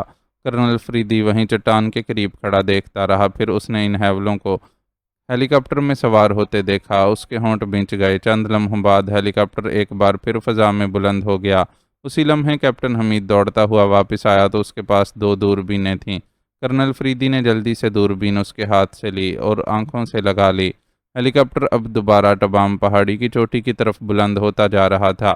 کرنل فریدی نے دوربین سے ہیلی کاپٹر کے اندر بیٹھے ہوئے افراد کو شناخت کرنے کی کوشش کی، لیکن زاویہ ایسا تھا کہ اسے اندر موجود افراد نظر ہی نہ آ رہے تھے۔ ہیلی کاپٹر پہاڑی کی چوٹی پر جانے کے بجائے درمیان میں ہی پہاڑی کے اوپر ایک بڑی چٹان کے عقب میں اتر گیا، لیکن وہ کرنل فریدی کو وہاں سے صاف دکھائی دے رہا تھا۔ چند لمحوں بعد ہیلی کاپٹر سے ایک عورت اور 10 کے قریب ایکریمین نیچے اترے۔ اب کرنل فریدی دوربین کی مدد سے انہیں صاف دیکھ رہا تھا۔ یہ تو ایکریمین ہیں، جبکہ ہیلی کاپٹر پاک ایشیائی ہے، کیپٹن حمید نے کہا۔ وہ بھی دوربین آنکھوں سے لگائے کھڑا تھا۔ ہاں، میں نے دیکھ لیا ہے۔ اس کا مطلب ہے کہ عمران اور اس کے ساتھی یا تو ختم کر دیے گئے ہیں یا پھر انہیں بے ہوش کر کے کہیں ڈال دیا گیا ہے، کرنل فریدی نے سپاٹ لہجے میں کہا۔ یہ نتیجہ آپ نے کیسے نکال لیا؟ کیپٹن حمید نے کہا۔ اب کچھ یہ پراسرار کھیل میری سمجھ میں آنے لگا ہے۔ جس جگہ یہ ہیلی کاپٹر اترا ہے، زمرد کی کان بھی وہیں ہے، اور وہاں بکھری اور ٹوٹی ہوئی چٹانیں بتا رہی ہیں کہ بند کان کو بموں کے دھماکوں سے کھولا گیا ہے، اور یہ مادام کائٹ اور اس کا گروپ ہے جو اب کان کے اندر سے لوگاسا نکالنے گیا ہے، کرنل فریدی نے کہا۔ لیکن کیا اس طرح انہیں خالی ہاتھ لوگاسا مل جائے گا؟ معدنیات تو باقاعدہ مشینی عمل سے کھود کر پہاڑ کی رگوں سے نکالنی پڑتی ہیں، کیپٹن حمید نے کہا۔ ہو سکتا ہے انہوں نے کوئی سائنسی چکر چلا دیا ہو۔ عمران کے بقول بلیک تھنڈر سائنس میں بے پناہ ایڈوانس ہے، کرنل فریدی نے کہا اور دوربین آنکھوں سے ہٹا لی، کیونکہ ہیلی کاپٹر تو موجود تھا لیکن اس سے اترنے والا گروپ اب ان کی نظروں سے غائب ہو چکا تھا۔ اب کیا کرنا ہے؟ کیا ہم ان کے پیچھے چوٹی پر جائیں؟ کیپٹن حمید نے کہا۔ نہیں، ہو سکتا ہے ان کا کوئی آدمی نگرانی کر رہا ہو اور ہم نیچے ہونے کی وجہ سے آسانی سے ان کی گنوں کا شکار بن جائیں گے۔ ہمیں پہلے عمران اور اس کے ساتھیوں کو تلاش کرنا ہوگا، کرنل فریدی نے آگے بڑھتے ہوئے کہا۔ لیکن اگر وہ لوگاسا نکال کر اس ہیلی کاپٹر میں سوار ہو کر نکل گئے تو؟ کیپٹن حمید نے کہا۔ ہیلی کاپٹر ہی ہے، کوئی خلائی جہاز تو نہیں کہ سیکنڈوں منٹوں میں پاک ایشیا یا ساگا لینڈ کراس کر جائے گا۔ اگر یہ ساگا لینڈ کی طرف سے گئے تو آسانی سے ہٹ کر لیے جائیں گے، اور اگر پاک ایشیا کی طرف سے گئے تو بھی انہیں کور کیا جا سکتا ہے، لیکن عمران کو تلاش کرنا ضروری ہے، کرنل فریدی نے کہا۔ اب وہ چلنے کے بجائے دوڑنے لگا تھا۔ تقریباً آدھے گھنٹے تک چٹانوں کی اوٹ لے کر مسلسل دوڑتے ہوئے وہ دونوں اس جگہ پہنچ گئے جہاں پرواز سے پہلے ہیلی کاپٹر اور یہ گروپ موجود تھا۔ چٹان پر ہیلی کاپٹر کے پائیدانوں کے نشانات بھی موجود تھے، اور ان لوگوں کے قدموں کے نشانات بھی چٹانوں پر پڑی مٹی کی وجہ سے صاف نظر آ رہے تھے۔ اوہ، یہ پہلے ادھر ہی گئے ہیں، کرنل فریدی نے ایک طرف جاتے ہوئے قدموں کے نشانات دیکھتے ہوئے کہا، اور پھر وہ دونوں قدموں کے نشانات چیک کرتے ہوئے آگے بڑھتے گئے۔ پھر جیسے ہی وہ ایک چٹان کے پیچھے سے گھوم کر آگے بڑھے، وہ دونوں ہی بے اختیار چونک کر رک گئے۔ ارے، یہ تو عمران ہے، کرنل فریدی نے حیرت بھرے انداز میں ایک بڑی غار کے دہانے پر کھڑے علی عمران کو دیکھتے ہوئے کہا۔ ہاں، یہ تو اس طرح اطمینان سے کھڑا ہے جیسے اس نے خود ہی ان غیر ملکیوں کو کان سے لوگاسا یا زمرد نکال کر لے جانے کی اجازت دے رکھی ہو، کیپٹن حمید نے تلخ لہجے میں کہا۔ خوش آمدید کرنل فریدی اور کیپٹن حمید صاحبان، علی عمران سرزمین پاک ایشیا پر آپ دونوں کو خوش آمدید کہتا ہے۔ اسی لمحے عمران کی تیز مگر مطمئن آواز سنائی دی۔ آؤ، اس نے ہمیں دیکھ لیا ہے، کرنل فریدی نے کہا اور تیز تیز قدم اٹھاتا آگے بڑھنے لگا۔ اس کا اطمینان بتا رہا ہے فریدی صاحب کہ میرا خیال درست ہے، اس نے ان غیر ملکیوں سے سودے بازی کر لی ہے، کیپٹن حمید نے اس کے پیچھے چلتے ہوئے منہ بنا کر کہا۔ آئندہ ایسے الفاظ منہ سے نہ نکالنا، سمجھے؟ کیا کرنل فریدی ساگا لینڈ کے مفادات کا سودا کر سکتا ہے؟ اگر نہیں تو عمران اس معاملے میں مجھ سے بھی زیادہ مضبوط آدمی ہے، کرنل فریدی نے انتہائی کرخت لہجے میں کہا، اور کیپٹن حمید نے ہونٹ بھینچتے ہوئے کندھے اچکانے پر ہی اکتفا کیا۔ ظاہر ہے وہ اب کرنل فریدی کو کیا کہہ سکتا تھا، لیکن اسے یقین تھا کہ موجودہ حالات بتا رہے ہیں کہ ہوا ایسے ہی ہوگا۔ عمران کے تاریک ذہن میں یک لخت روشنی کی لکیر سی چمکی اور پھر تیزی سے پھیلتی چلی گئی، اور اس کی آنکھیں ایک جھٹکے سے کھل گئیں، لیکن کافی دیر تک وہ لاشعوری کیفیت میں آنکھیں کھولے پڑا رہا۔ پھر جس طرح کچھوا آہستہ آہستہ رینگتا ہے، اس طرح انتہائی آہستہ آہستہ اس کا شعور بھی جاگنے لگا۔ جب اس کا شعور پوری طرح بیدار ہوا تو وہ خود بخود خود ایک جھٹکے سے اٹھ کر بیٹھ گیا۔ اب وہ حیرت سے ادھر ادھر دیکھ رہا تھا۔ وہ ایک کافی بڑی اور کھلی غار کے فرش پر بیٹھا ہوا تھا، اور اس کے ساتھی بھی فرش پر ٹیڑھے میڑھے انداز میں بے ہوش پڑے ہوئے تھے۔ اس کے ساتھ ہی عمران کے ذہن میں وہ آخری منظر ابھر آیا جو ذہن کے اچانک تاریک ہونے سے پہلے اس کے ذہن میں محفوظ تھا۔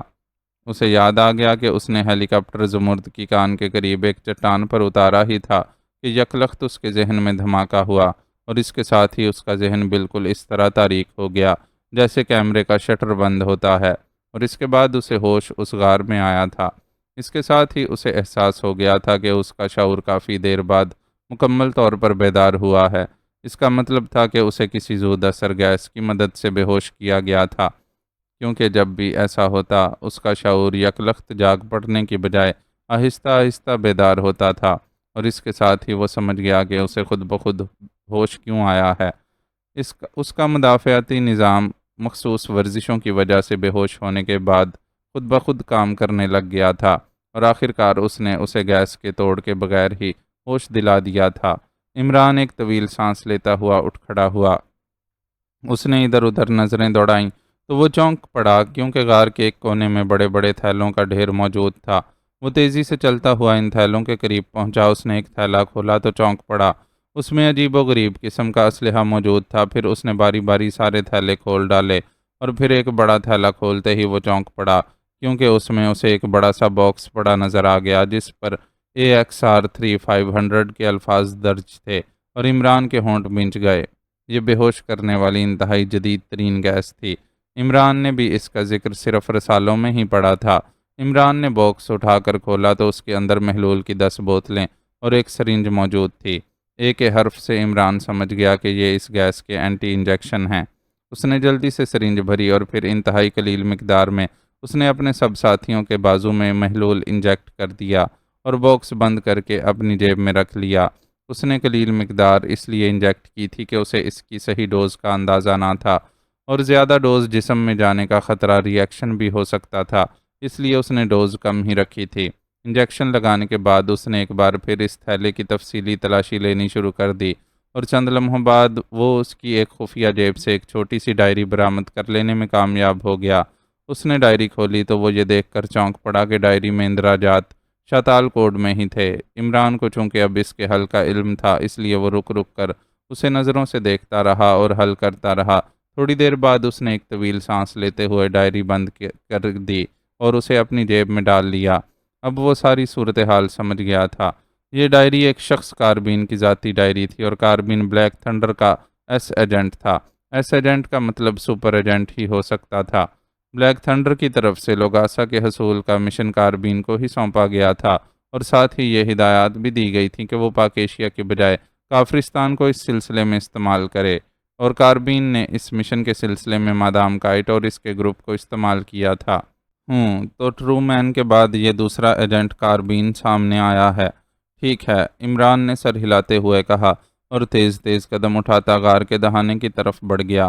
البتہ اس نے تھیلے میں موجود ایک مشین پسٹل نکال کر پہلے ہی اپنی جیب میں ڈال لیا تھا۔ اس کے ساتھیوں کو ابھی ہوش نہ آیا تھا، لیکن عمران مطمئن تھا کہ بہرحال ڈوز انجیکٹ ہو چکی ہے، اس لیے انہیں جلد ہی ہوش آ جائے گا۔ لیکن اب وہ مزید حالات کو چیک کرنا چاہتا تھا۔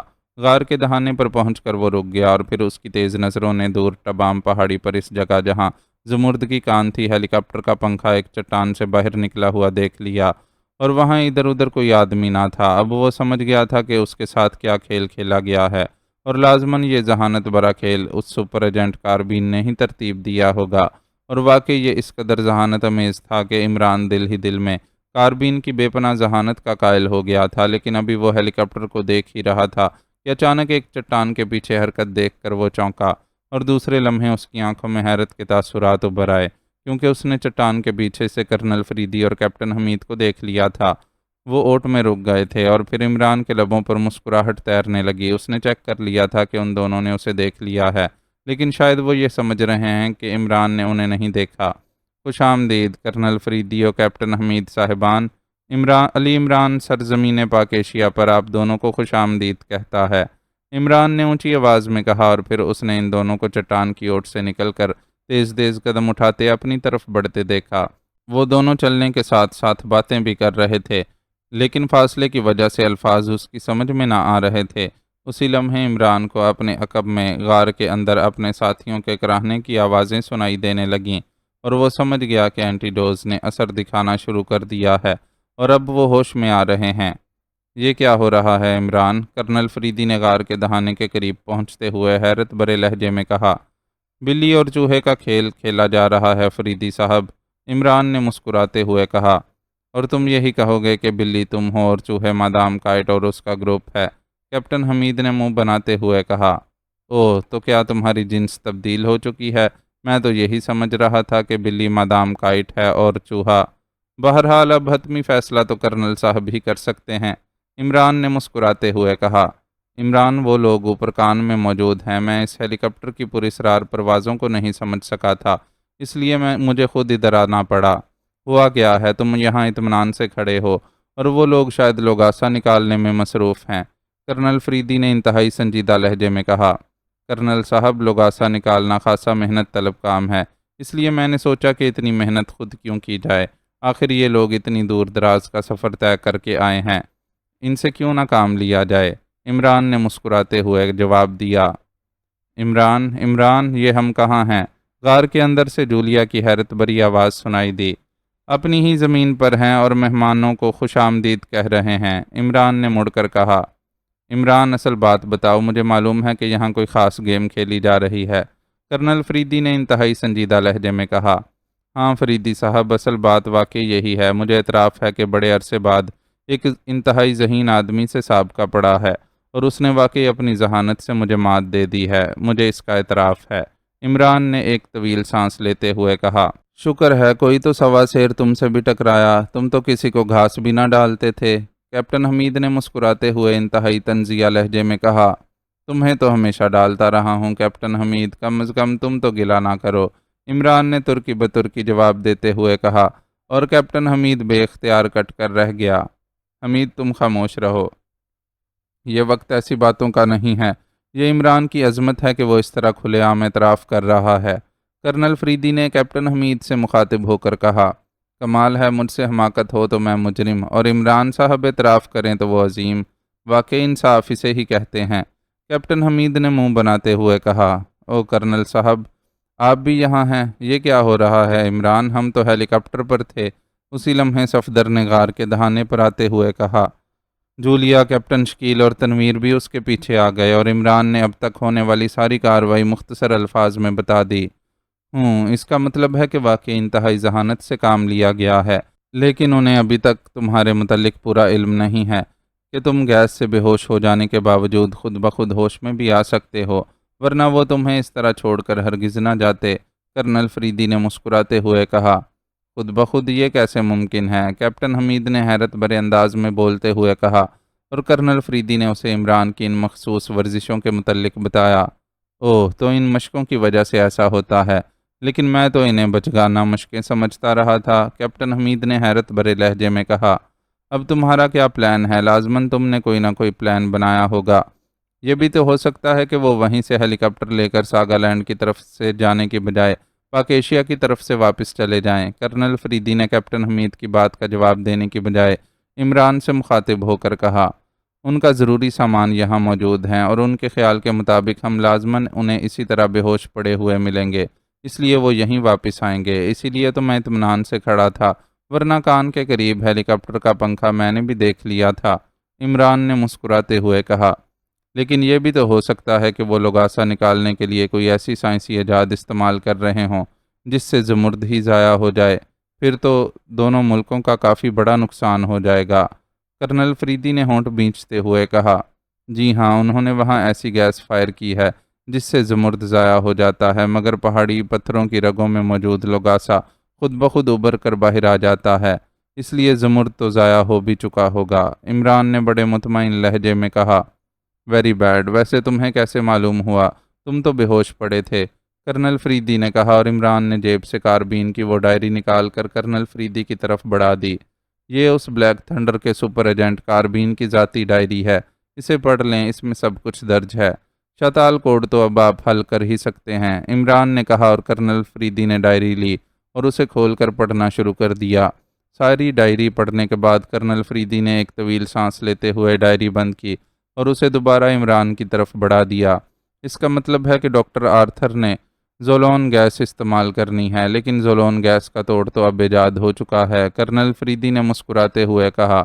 جی ہاں، بس کپتان صاحب پھونک ماریں گے اور زمرد دوبارہ صحیح حالت میں آ جائے گا، عمران نے ڈائری لے کر واپس جیب میں ڈالتے ہوئے مسکرا کر کہا۔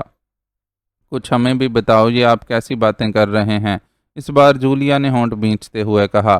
یہ مردانہ باتیں ہیں کیوں کرنل صاحب؟ عمران نے مسکراتے ہوئے کہا اور کرنل فریدی بے اختیار ہنس پڑا۔ مس جولیانا فٹز واٹر، عمران اس لیے مطمئن ہے کہ وہ لوگ لوگاسا باہر نکالنے کے لیے زولون گیس استعمال کر رہے ہیں، جس سے بظاہر کان میں موجود زمرد ہمیشہ کے لیے ضائع ہو جائے گا۔ آج سے چند سال پہلے واقعی ایسا ہی تھا، لیکن اب زولون گیس کا توڑ ایجاد ہو چکا ہے۔ اسے عام فہم زبان میں سلور گیس کہتے ہیں۔ سلور گیس زولون گیس کے اثرات کا خاتمہ کر دیتی ہے۔ اس طرح زمرد پر چڑھ جانے والی زولون گیس کی طے ختم ہو جائے گی اور زمرد دوبارہ اصلی حالت میں آ جائے گا۔ کرنل فریدی نے وضاحت کرتے ہوئے کہا۔ لیکن کیا ہم یہاں اطمینان سے کھڑے رہیں گے تاکہ وہ لوگ ہمارے ملک کا سرمایہ کھود کر نکالتے رہیں؟ جولیا نے سرد لہجے میں کہا۔ جو تماشا مادام کائٹ اور ڈاکٹر آرتھر کے ساتھ ہونے والا ہے، میں وہ دیکھنا چاہتا ہوں۔ بیچاری مادام کائٹ اور ڈاکٹر آرتھر، بالکل دکھ سہے بھی فاختہ اور کوے انڈے کھائیں والا کام ہوگا۔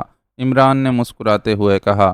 میں تمہاری پلاننگ سمجھ گیا ہوں۔ ویسے اس کاربین کو کور کرنے کے لیے ایسا کرنا ضروری ہے، ورنہ ایسا ذہین آدمی ذرا سا مشکوک ہونے پر کوئی ایسی گیم کھیل سکتا ہے کہ معاملات ہمارے ہاتھوں سے نکل جائیں گے۔ اوکے، میں اور حمید باہر ہی چھپ جاتے ہیں، تم لوگ اندر رہو، کرنل فریدی نے کہا، اور عمران نے مسکراتے ہوئے اس بات میں سر ہلا دیا۔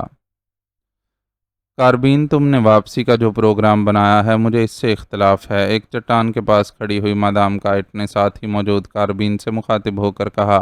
وہ دونوں چٹان کے پاس کان سے باہر کھڑے تھے، جبکہ ڈاکٹر آرتھر باقی آدمیوں کے ساتھ کان کے اندر لوگاسا نکالنے کا کام کر رہا تھا۔ وہ کیوں مادام؟ کاربین نے چونک کر پوچھا۔ یہ ہیلی کاپٹر پاک ایشیا کا ہے۔ اگر ہم اس ہیلی کاپٹر کے ذریعے ساگا لینڈ گئے تو راڈار پر دونوں طرف کے اڈوں والے چونک پڑیں گے اور پھر ہم پھنس جائیں گے، کیونکہ ٹرانسمیٹر بیکار ہو چکا ہے۔ وہ ہمیں لازماً مار گرائیں گے، اور اگر تم پاک ایشیا کی طرف سے واپس گئے تو بھی راستے میں ہمیں کئی اڈوں سے واسطہ پڑے گا اور ہم لازماً روک لیے جائیں گے۔ مادام کائٹ نے ہونٹ چباتے ہوئے کہا۔ تو پھر ہمیں کیا کرنا چاہیے مادام؟ کاربین نے سنجیدہ لہجے میں کہا۔ میرے ذہن میں شروع سے یہی پلاننگ ہے کہ ہم یہاں سے مقامی افراد کے میک اپ کر کے ساگا لینڈ کی پہاڑیوں سے ہوتے ہوئے ان کے قریبی شہر رام گڑھ میں آسانی سے داخل ہو جائیں گے، اور پھر وہاں سے کسی بھی ٹرین کے ذریعے ہم دارالحکومت پہنچ جائیں گے۔ مادام کائٹ نے جواب دیا۔ ٹھیک ہے مادام، آپ کی تجویز بالکل درست ہے، ایسا ہی ہوگا، کاربین نے سر ہلاتے ہوئے کہا، اور مادام کا چہرہ ایک بار پھر مسرت سے کھل اٹھا۔ ویسے میری پلاننگ درست ہے نا؟ مادام نے مسرت بھرے لہجے میں کہا۔ بالکل مادام، آپ واقعی بے حد ذہین ہیں، یہ پوائنٹ تو میرے ذہن میں بھی نہ آئے تھے، کاربین نے جواب دیتے ہوئے کہا۔ تم نے خواہ ان پاک ایشیائیوں کو زندہ رکھا، انہیں ختم کر دینا چاہیے تھا، یہ کسی بھی لمحے خطرناک ثابت ہو سکتے ہیں، مادام نے کہا۔ اس وقت آپ نے بھی تو یہ پلاننگ نہیں بتائی تھی مادام۔ بہرحال اب ہم یہاں سے واپسی پر پہلے ان کا خاتمہ کریں گے، پھر میک اپ کر کے ساگا لینڈ کی طرف نکل جائیں گے۔ اس ہیلی کاپٹر کو تباہ کر دیا جائے گا، کاربین نے کہا، اور مادام نے سر ہلا دیا۔ انہیں پہنچے ہوئے کافی دیر ہو گئی تھی، اور آدھا گھنٹہ پہلے ڈاکٹر آرتھر نے کہا کہ اب زیادہ سے زیادہ کام پون گھنٹے کا باقی رہ گیا ہے۔ لوگاسا یہاں موجود تھا، لیکن کچھ زیادہ مقدار میں نہ تھا۔ ڈاکٹر آرتھر کے مطابق چونکہ کان بے حد وسیع تھی، اس لیے پورا لوگاسا حاصل کرنے کے لیے پوری کان کو کھولنا پڑتا، جس کے لیے کئی دن چاہیے تھے۔ اس لیے مادام نے اسے کہہ دیا تھا کہ جس قدر لوگاسا یہاں سے دستیاب ہو جائے اتنا ہی کر لو، کیونکہ ڈاکٹر آرتھر کے بقول لوگاسا کی بہرحال اتنی مقدار موجود تھی کہ اس کا وزن 10 کلو ہو جاتا۔ اس لیے مادام نے اتنا ہی نکالنے کا حکم دیا تھا، کیونکہ راس فیلڈ کے ذریعے اس نے جو معاہدہ کیا تھا اس میں اسے یہی کہا گیا تھا کہ کم از کم 8 کلو لوگاسا ہر صورت میں چاہیے، اور اب تو 10 کلو مل رہا تھا۔ ایسا نہ ہو کاربین کے 10 کلو لوگاسا اس تنظیم کے لیے کم ثابت ہو، اچانک مادام نے کسی خدشے کے تحت پوچھا۔ او نہیں مادام، 10 کلو لوگاسا سے تو 10 ہتھیار تیار کیے جا سکتے ہیں، اتنی مقدار تو کیا آج تک چند گرام سے زیادہ لوگاسا کہیں نہیں مل سکا، کاربین نے جواب دیا، اور مادام کائٹ حیرت سے کاربین کو دیکھنے لگی۔ تمہیں اس کے متعلق یہ سب کچھ کیسے معلوم ہوا، جبکہ میں نے بھی ڈاکٹر آرتھر سے پوچھ کر اس بارے میں معلومات حاصل کی ہیں، مادام کائٹ نے کہا۔ ڈاکٹر آرتھر واقعی بے حد ماہر آدمی ہے، اسی نے مجھے بتایا تھا، کاربین نے جواب دیتے ہوئے کہا۔ اسی لمحے وہ دونوں چونک پڑے، کیونکہ ڈاکٹر آرتھر باقی افراد سمیت کان سے باہر آ رہے تھے۔ ڈاکٹر آرتھر کے ہاتھ میں سرخ رنگ کے کسی مخصوص کپڑے کا بنا ہوا بیگ تھا جس کا منہ بند تھا۔ 10 کلو لوگاسا ہو گیا؟ مادام نے چونک کر پوچھا۔ یس مادام، بلکہ اس سے بھی زیادہ ہے، ڈاکٹر آرتھر نے جواب دیا۔ مجھے دکھاؤ ذرا، کاربین نے آگے بڑھ کر کہا اور ڈاکٹر آرتھر کے ہاتھ سے بیگ جھپٹ لیا۔ ہاں واقعی 10 کلو سے زیادہ ہے۔ ٹھیک ہے ٹونی، ادھر آؤ، کاربین نے ڈاکٹر آرتھر کے پیچھے کھڑے ہوئے آدمی سے کہا اور وہ آدمی تیزی سے بڑھ کر قریب آ گیا۔ یہ تھیلا لو اور اب اس کی حفاظت تمہاری ذمہ داری ہے، کاربین نے تحکمانہ لہجے میں کہا۔ یس باس، ٹونی نے بیگ کاربین کے ہاتھ سے لے لیا اور واپس مڑ گیا۔ اب واپس اسی غار میں جانا ہے تاکہ آئندہ پلاننگ پر عمل کیا جائے، مادام نے ہیلی کاپٹر کی طرف مڑتے ہوئے کہا۔ سوری مادام اور ڈاکٹر آرتھر، تم دونوں کا کام ختم ہو گیا، اس لیے اب تم دونوں کی ضرورت باقی نہیں رہی، یکلخت کاربین نے زہریلے انداز میں مسکراتے ہوئے کہا، اور اس کے ساتھ ہی اس نے جیب سے ایک سائلنسر لگا ریوالور نکال کر ہاتھ میں لے لیا، اور اس کے ساتھ ہی سوائے ڈاکٹر آرتھر کے باقی سب کے ہاتھوں میں بھی ریوالور نظر آنے لگ گئے۔ کیا مطلب؟ مادام نے انتہائی حیرت بھرے انداز میں اچھلتے ہوئے کہا۔ ڈاکٹر آرتھر کے چہرے پر بھی خوف اور حیرت کے تاثرات بیک وقت نمودار ہو گئے تھے۔ مادام، چونکہ ڈاکٹر آرتھر سے تمہارے تعلقات تھے اور ڈاکٹر آرتھر ایسا آدمی ہے کہ یہ مر تو سکتا ہے لیکن اپنی مرضی کے بغیر کسی دوسرے کا کام نہیں کر سکتا، اور ڈاکٹر آرتھر کے بغیر لوگاسا کا حصول ناممکن تھا، اس لیے میری تنظیم بلیک تھنڈر نے ایک پلاننگ تیار کی۔ میں بلیک تھنڈر کا سپر ایجنٹ ہوں، یہ وہی تنظیم ہے جو دراصل اس لوگاسا کے ذریعے ہتھیار بنانا چاہتی ہے۔ بلیک تھنڈر پوری دنیا پر حکومت کرنے کے لیے بنائی گئی ہے، اور بلیک تھنڈر سائنس کی دنیا میں اس قدر ایڈوانس ہے کہ موجودہ دنیا کے سائنسدان شاید آئندہ 1000 سال تک بھی اس سٹیج تک نہ پہنچ سکیں جہاں بلیک تھنڈر اب پہنچی ہوئی ہے۔ لیکن ابھی بلیک تھنڈر خفیہ کام کر رہی ہے، وہ دنیا پر ظاہر نہیں ہوئی۔ ڈاکٹر آرتھر نے اس کان کا سروے کرنے کے بعد لوگاسا کی کافی مقدار کی یہاں موجودگی کی رپورٹ دی تھی۔ یہ رپورٹ بلیک تھنڈر تک پہنچ گئی اور بلیک تھنڈر نے لوگاسا اس طرح حاصل کرنے کا پلان بنایا کہ کسی کو علم نہ ہو سکے کہ لوگاسا کہاں چلا گیا۔ یہ مشن میرے سپرد کیا گیا، ڈاکٹر آرتھر کو استعمال کرنے کے لیے تمہارا سہارا لیا گیا اور ایک تنظیم راس فیلڈ کو درمیان میں ڈال کر تم سے معاہدہ کیا گیا، اور میں بھی اپنے گروپ سمیت تمہارے گروپ میں شامل ہو گیا۔ پہلے ڈاکٹر آرتھر نے یہ پلاننگ کی کہ لوگاسا کا ایک ٹکڑا حاصل کر کے کان میں موجود لوگاسا ظاہر کر کے حاصل کر لیا جائے، لیکن یہ پلان ناکام ہو گیا۔ اس پر میں نے یہ پلان بنایا جس پر ہم اس وقت عمل کر رہے ہیں، اور تم نے دیکھا کہ ہم نے لوگاسا بھی حاصل کر لیا اور پاک ایشیا سیکرٹ سروس پر بھی قابو پا لیا، حالانکہ میری تنظیم نے مجھے یہی احکامات دیے تھے کہ میں اس مشن کو ساگا لینڈ کی طرف سے جا کر مکمل کروں اور پاک ایشیا سیکرٹ سروس کو اس کی خبر نہ ہونے دوں، کیونکہ بلیک تھنڈر کا ایک سپر ایجنٹ پاک ایشیا سیکرٹ سروس کے ہاتھوں ناکامی سے دوچار ہو چکا ہے، لیکن میں کاربین ہوں، اس لیے میں نے اسے چیلنج کے طور پر قبول کیا، اور تم دیکھ رہے ہو کہ میں کامیاب ہو گیا ہوں۔ پاک ایشیا سیکرٹ سروس میرے رحم و کرم پر غار میں پڑی ہوئی ہے۔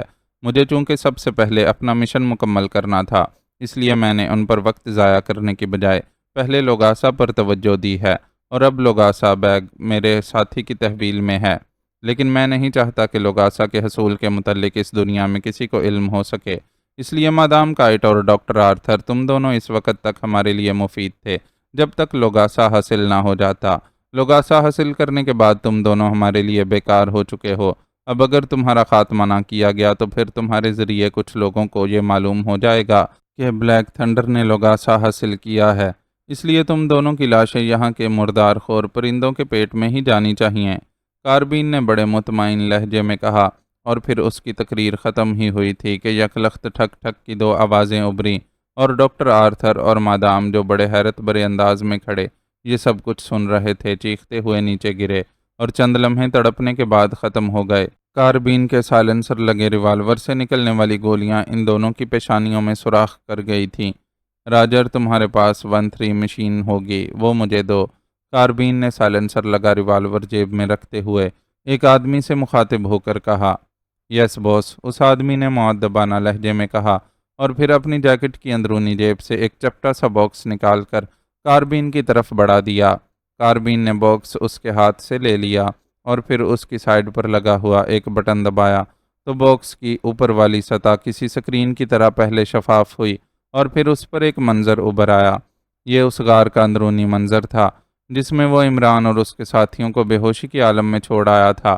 پہلا منظر جو باکس کی سطح پر ابھرا، اس میں غار کے اندر بے ہوش پڑے ہوئے عمران اور اس کے ساتھی اسی طرح بے ہوش پڑے نظر آ رہے تھے، لیکن پھر منظر بدلا اور کاربین بے اختیار چونک پڑا کیونکہ اس نے ایک آدمی کو اٹھ کر بیٹھتے ہوئے دیکھا۔ چند لمحے اس طرح بیٹھے رہنے کے بعد وہ اٹھ کر کھڑا ہو گیا اور پھر تیزی سے کونے میں پڑے ہوئے تھیلوں کی طرف بڑھ گیا اور کاربین نے ہونٹ بھینچ لیے۔ اس کی نظریں مسلسل سکرین پر جمی ہوئی تھیں، منظر تیزی سے بدلتے جا رہے تھے۔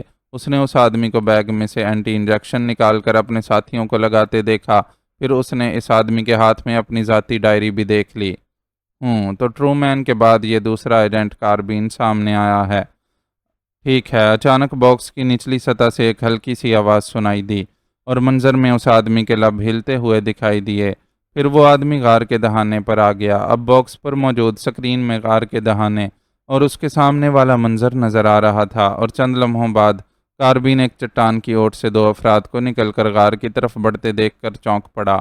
خوش آمدید کرنل فریدی و کیپٹن حمید صاحبان، علی عمران سرزمین پاک ایشیا پر آپ دونوں کو خوش آمدید کہتا ہے۔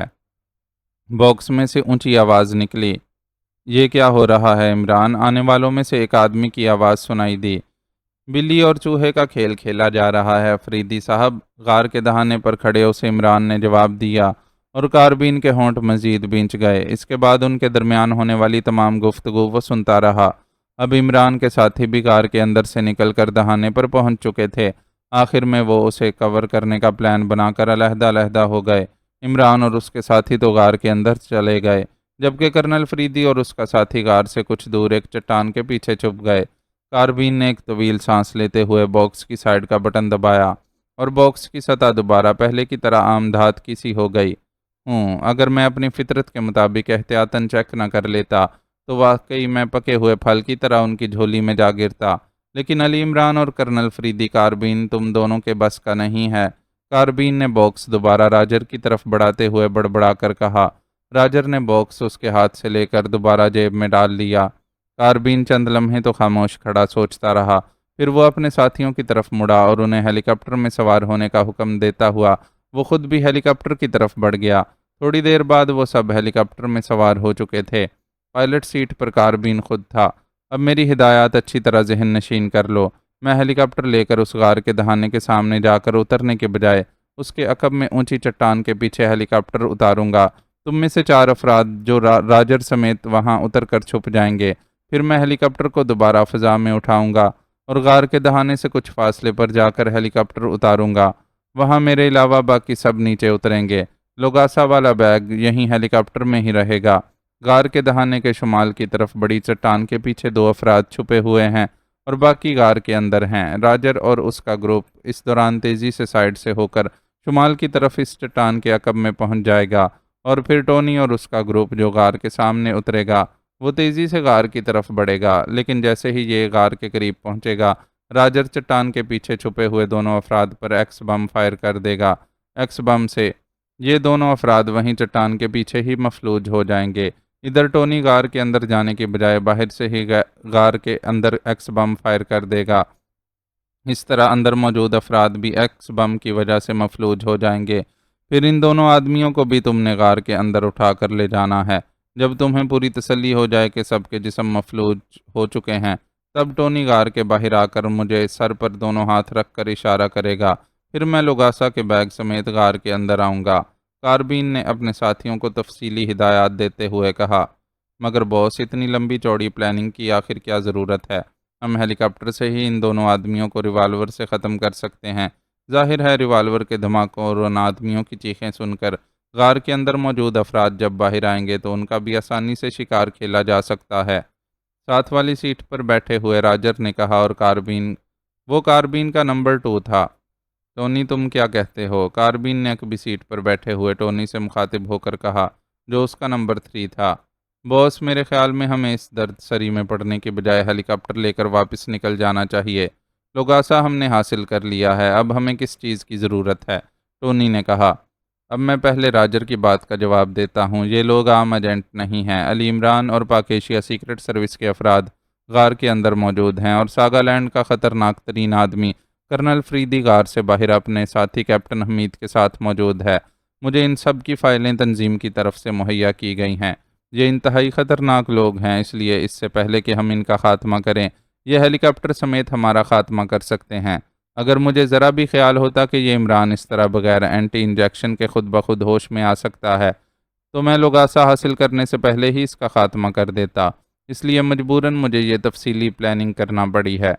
جب پہلے ہیلی کاپٹر میں اس غار کے عقب میں اتاروں گا اور پھر اسے دوبارہ فضا میں بلند کروں گا تو کرنل فریدی یہ سمجھے گا کہ میں بھول کر عقب میں اتر گیا ہوں، اور پھر لیکن اسے یہ احساس نہ ہوگا کہ میں نے اپنے ساتھی عقب میں اتار دیے ہیں۔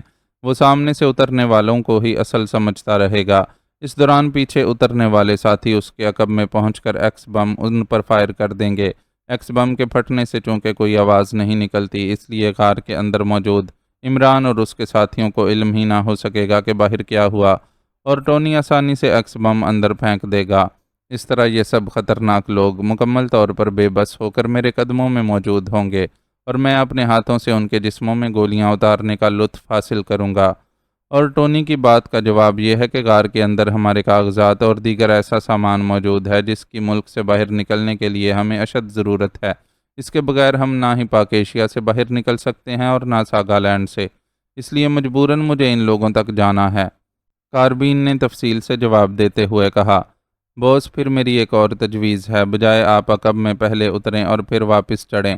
ایکس بم تو ہمارے پاس موجود ہی ہیں، ہم ہیلی کاپٹر کو غوطہ دے کر اس چٹان کے اوپر لے جائیں گے جس کے پیچھے وہ چھپے ہوئے ہیں، اور ایکس بم اوپر سے ہی فائر کر دیں گے، اور پھر وہیں چٹان پر ہی ہیلی کاپٹر اتار کر ہم اندر آسانی سے ایکس بم پھینک دیں گے۔ اس طرح ہم لمبی چوڑی کارروائی سے بچ جائیں گے۔ راجر نے کہا، او ہاں یہ ٹھیک ہے، اوکے، ایسے ہی صحیح، کاربین نے فوراً ہی کہا، اور اس کے ساتھ ہی اس نے ہیلی کاپٹر کا انجن سٹارٹ کر دیا۔ اس کی عادت تھی کہ وہ ضرورت پڑنے پر نہ صرف اپنے ساتھیوں سے تمام معاملات ڈسکس کرتا تھا بلکہ کسی بھی اچھی تجویز کو وہ فوراً قبول بھی کر لیتا تھا۔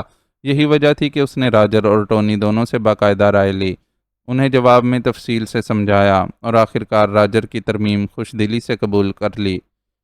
ہیلی کاپٹر فضا میں بلند ہوا اور پھر تیزی سے اس طرف کو بڑھنے لگا جدھر وہ غار موجود تھی جس میں عمران اور اس کے ساتھی موجود تھے۔ راجر نے جیب سے ایک سرخ رنگ کا بڑا سا کیپسول نکال کر ہاتھ میں لے لیا۔ یہ ایکس بم تھا، اس میں سے ایسی ریز نکلتی تھیں جو 50 میٹر کے دائرے میں موجود ہر جاندار کو مکمل طور پر مفلوج کر دیتی تھیں۔ ہیلی کاپٹر تیزی سے آگے بڑھتا جا رہا تھا۔ ہیلی کاپٹر اب اوپر اٹھ رہا ہے، کیپٹن حمید نے چونک کر ساتھ موجود کرنل فریدی سے کہا۔ ہاں میں دیکھ رہا ہوں، کرنل فریدی نے اس بات میں سر ہلاتے ہوئے کہا، اور پھر جیب سے ایک چھوٹا سا فکسڈ فریکوینسی ٹرانسمیٹر نکال کر اس نے اس کا بٹن دبا دیا۔ ہیلو عمران، فریدی بول رہا ہوں۔ ہیلی کاپٹر کان سے بلند ہو کر اب اس غار کی طرف آ رہا ہے، ہوشیار رہنا، اوور، کرنل فریدی نے تیز لہجے میں کہا۔ میں ہوشیار ہی نہیں بلکہ خبردار بھی ہوں فریدی صاحب، اوور۔ دوسری طرف سے عمران کی مسکراتی ہوئی آواز سنائی دی، اور کرنل فریدی نے ٹرانسمیٹر آف کر کے اسے دوبارہ جیب میں ڈال لیا۔ ہیلی کاپٹر اب کافی بلندی پر اڑتا ہوا تیزی سے انہی کی طرف آتا دکھائی دے رہا تھا۔ ارے یہ تو سیدھا ہمارے سروں پر آ رہا ہے، حالانکہ اسے تو ادھر سامنے جانا چاہیے، اچانک کرنل فریدی نے حیرت بھرے لہجے میں کہا، لیکن اس سے پہلے کہ اس کا فکرہ ختم ہوتا، ہیلی کاپٹر نے بجلی کسی تیزی سے غوطہ مارا اور پلک جھپکنے میں ان کے سروں سے ذرا اوپر سے ہوتا ہوا آگے نکل گیا۔ اس کے ساتھ ہی ایک سرخ رنگ کا کیپسول کرنل فریدی اور کیپٹن حمید کے سامنے موجود چٹان پر گر کر پھٹا، اور ان دونوں کو یوں محسوس ہوا جیسے ان کے جسموں میں دوڑتا ہوا خون یکلخت رک گیا ہو۔ ان کے جسم یکلخت بے حس و حرکت ہو گئے تھے، چونکہ جس وقت وہ سرخ رنگ کا کیپسول گرا تھا وہ لاشعوری طور پر اس کی طرف متوجہ ہوئے تھے، اس لیے اب وہ اس انداز میں بے حس و حرکت بیٹھے ہوئے تھے کہ ان کی نظروں کے سامنے پتھریلی چٹان تھی، نہ ہی وہ گردن موڑ سکتے تھے اور نہ ادھر ادھر دیکھ سکتے تھے۔ البتہ ان کے کانوں میں ہیلی کاپٹر کا شور ضرور پڑ رہا تھا، اس کا مطلب تھا کہ ان کے صرف جسم بے حس و حرکت ہوئے تھے، ذہن بدستور جاگ رہے تھے، لیکن صرف ذہن کے جاگنے سے وہ کوئی عملی فائدہ نہ اٹھا سکتے تھے۔ پھر اچانک ہیلی کاپٹر کا شور ختم ہو گیا اور ہر طرف خاموشی سی چھا گئی۔ اس کے بعد چند انسانی قدموں کی آوازیں ان کے کانوں میں پڑیں، اور اس کے ساتھ ہی چٹان والا منظر ایک جھٹکے سے ان کی آنکھوں کے سامنے سے ہٹ گیا۔ اب انہیں زمین نظر آ رہی تھی، اور وہ ذہنی طور پر سمجھ گئے کہ انہیں کسی نے کاندھوں پر اٹھا رکھا ہے اور پھر انہیں غار میں لے جایا گیا اور غار کی ایک دیوار کے ساتھ اس طرح بٹھا دیا گیا کہ ان کی مفلوج ٹانگیں سامنے کے رخ پر سیدھی پھیلی ہوئی تھیں اور ان کی پشت دیوار سے لگی ہوئی تھی۔ انہیں جب اس انداز میں بٹھایا جا رہا تھا تو کرنل فریدی نے دیکھا تھا کہ ان کے ساتھ ہی عمران اور اس کے ساتھی بھی اسی طرح بے حس و حرکت بیٹھے ہوئے تھے۔ اب ان کے سامنے 8 ایکریمینز کھڑے تھے۔ واہ، تو یہ ہیں پاکیشیا اور ساگالینڈ کے انتہائی خطرناک ایجنٹس جن کے خوف سے ساری دنیا کانپتی ہے۔ سامنے کھڑے ہوئے ایک اکریمی نے، جس کی فراخ پیشانی اور تیز چمکتی ہوئی آنکھیں اس کی بے پناہ ذہانت کا پتہ دے رہی تھیں، انتہائی حقارت بھرے انداز میں کہا، باس، میرا خیال ہے کہ اب انہیں گولیوں سے بھون کر ہمیں واپس چل پڑنا چاہیے۔